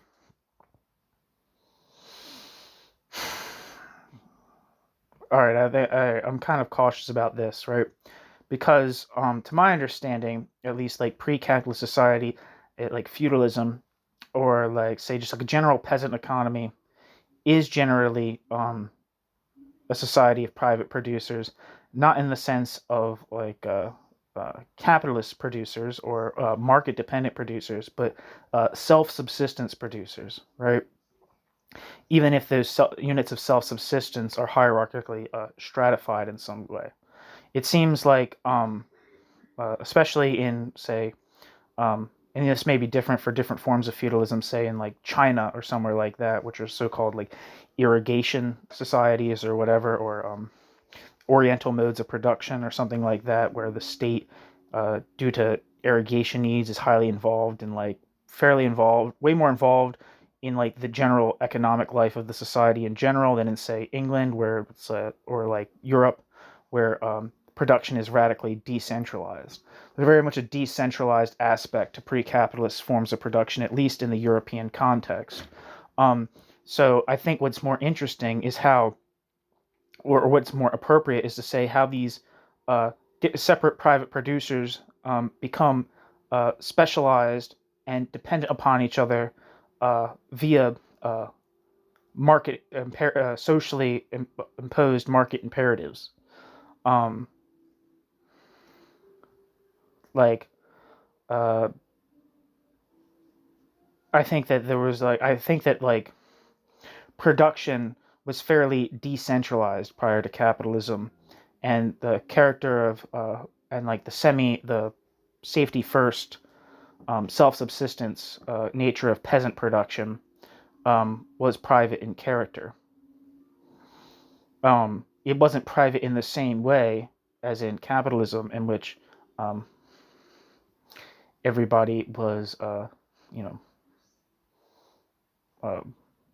privately producing for the market, privately producing commodities for the market.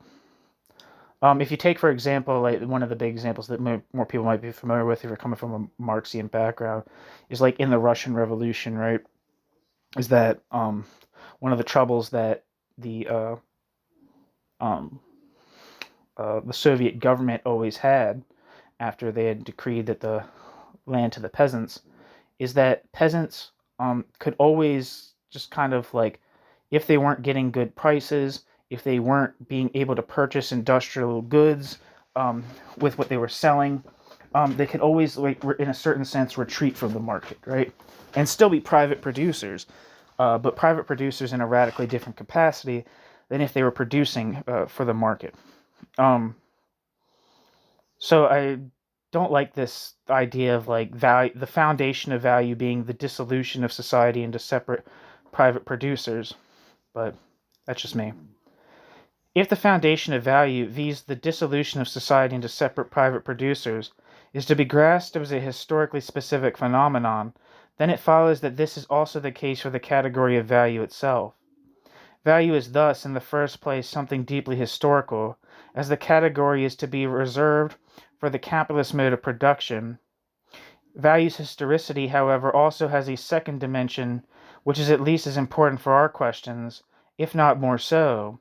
Even on the basis of the capitalist mode of production, value has something like an internal history. Whereas the value concept has a static character in other value theories, the critique of political economy grasps value as a dynamic category, inasmuch as value's relation to material wealth evolves in a very particular direction. On the basis of the capitalist mode of production, whether and to what extent material production can be represented as value is subject to a particular historical trend of development. This concerns in the first place the level of individual commodities.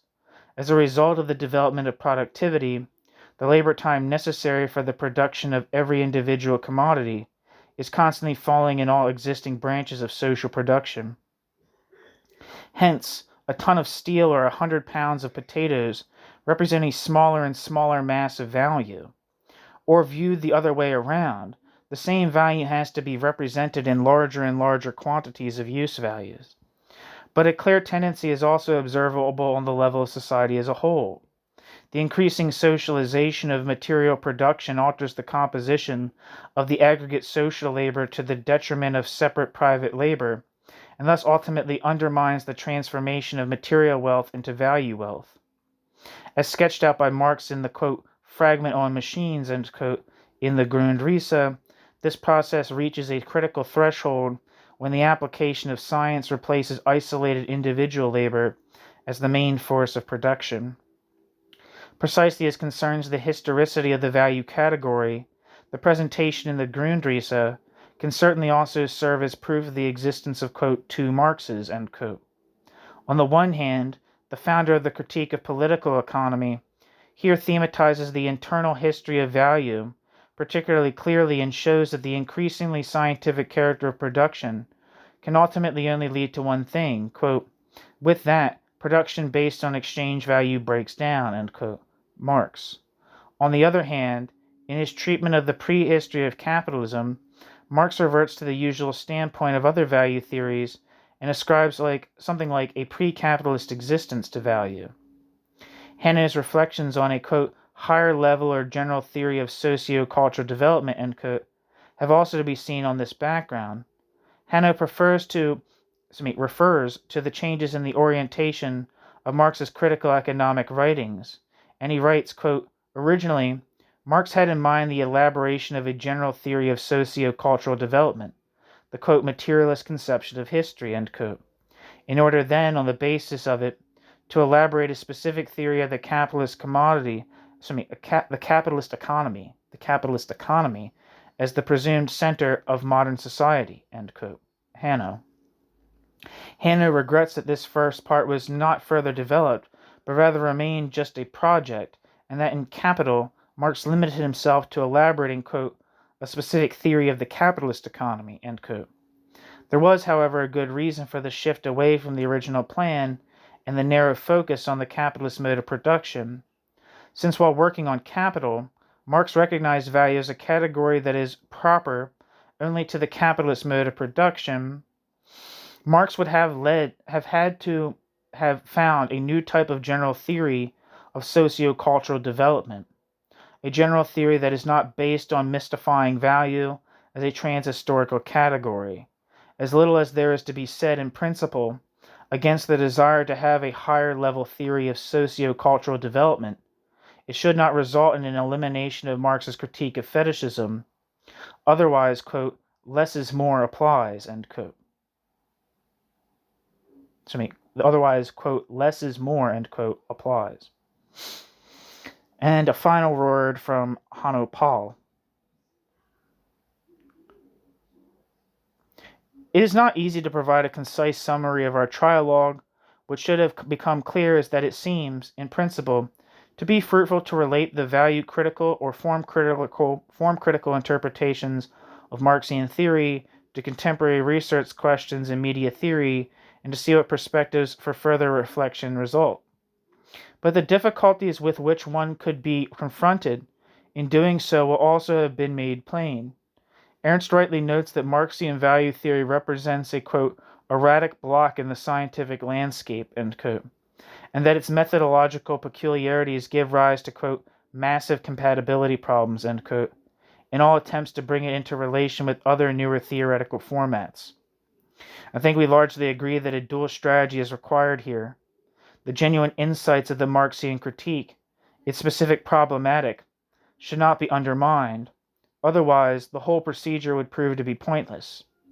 At the same time, however, the often hermetic character of, quote, Marxological, end quote, discourse should be pried open a bit, since ultimately it leads to self-isolation and to the a priori rejection of all possible extensions and renovations.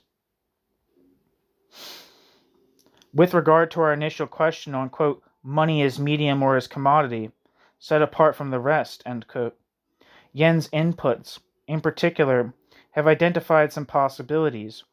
We can perhaps bring together these intentions into the fundamental question of whether we can go beyond the, quote, semantics of mediation, end quote, deployed by Marx, in order to present the insights that it contains differently and perhaps more precisely, and to encourage debate about them.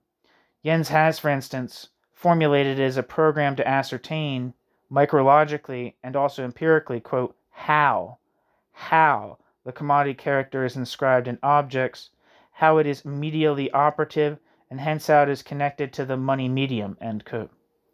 In terms of theoretical architecture, for me the question above all remains of how, within the framework of a, quote, media materialist, end quote, perspective, we need to deal with the inherited conceptual network of an idealist metaphysics. Marx himself already refunctionalized the latter, above all in order to give expression to his ideas with regard to real abstractions. We need to show what additional insights a media materialist perspective can bring to light here, for example concerning the further structural development of capitalism, and hence with respect to the changing forms of value objectification. Quote, what functions when and how as the money commodity, question mark, end quote.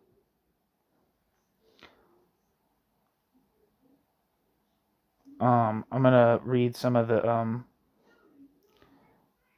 names of some of the references here, because all of them are in German for the most part. So we have Hans-Georg Bachhaus, Dialektik der Wertform Untersuchungen zur Marxischen Ökonomiekritik. That's from 2011, published with K. Ira. Frank Beckenbach, 2014. Norbert Boltz, 2008. Nick Dyer Witheford's article from 2013, read plenty platforms. Manfred Fassler, 2014. Michael Heinrich, 2001.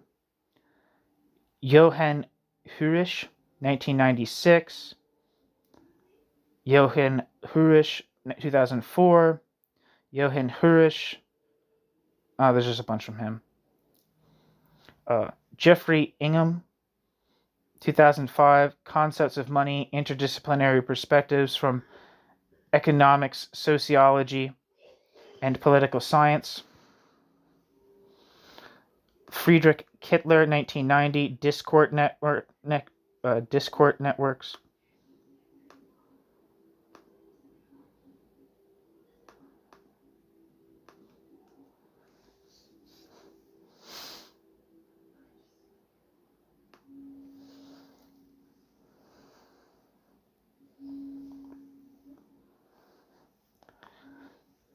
Daniela Klug and Angela Spar, 2007. Sibylla Kremer, 1998. And 2005. Ernst Lohoff, 2013 and 2012. Niklas Luhmann, 1981. Niklas Luhmann, 1988. Bunch of stuff from Marx, The Usual Suspects. Philip Morawski, 1999. More Heat Than Light, Economics is Social Physics. Physics is Nature's Economics. Moishe Pastone, Anti-Semitism and National Socialism in New German Critique, 1980. Moishe Pastone, 1993. Time, Labor, and Social Domination, a Reinterpretation of Marx's Critical Theory. Stefan Rieger, 2014. Roman Rozdolsky, 1977. The Making of Marx's Capital. Walter Zeitler, 2002. Alfred Zone Ratel,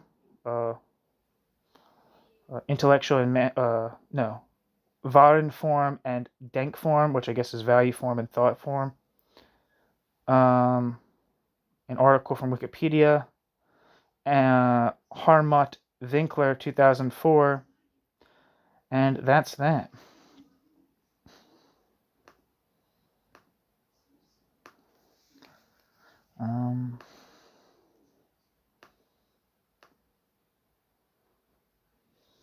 One second.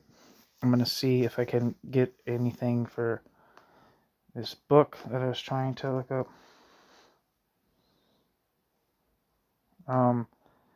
Yeah, I was reading, looking for Friedrich Kittler.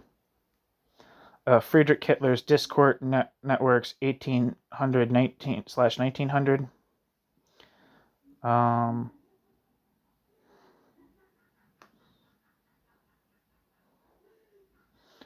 The description says, this is a highly original book about the connections between historical moment, social structure, technology, communication systems, and what is said and thought using these systems, notably literature.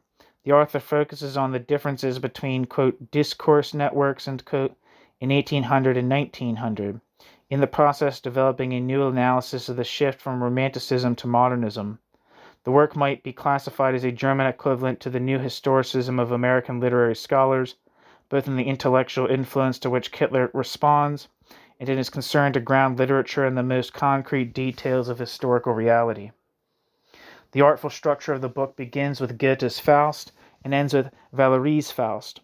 In the 1800 section, the author discusses how language was learned, the emergence of the modern university, the associated beginning of the interpretation of contemporary literature, and the canonization of literature.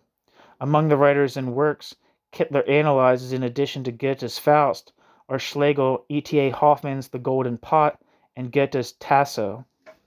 The 1900s section argues that the new discourse network in which literature is situated in the modern period is characterized by new technological media, film, the photograph, and the typewritten page, and the crisis that these caused for literary production. Along the way, the author discusses the work of Nietzsche, Gertrude Stein, Mallarmé, Bram Stoker, the Surrealists, Rilke, Kafka, and Freud, among others. Thank you so much for listening.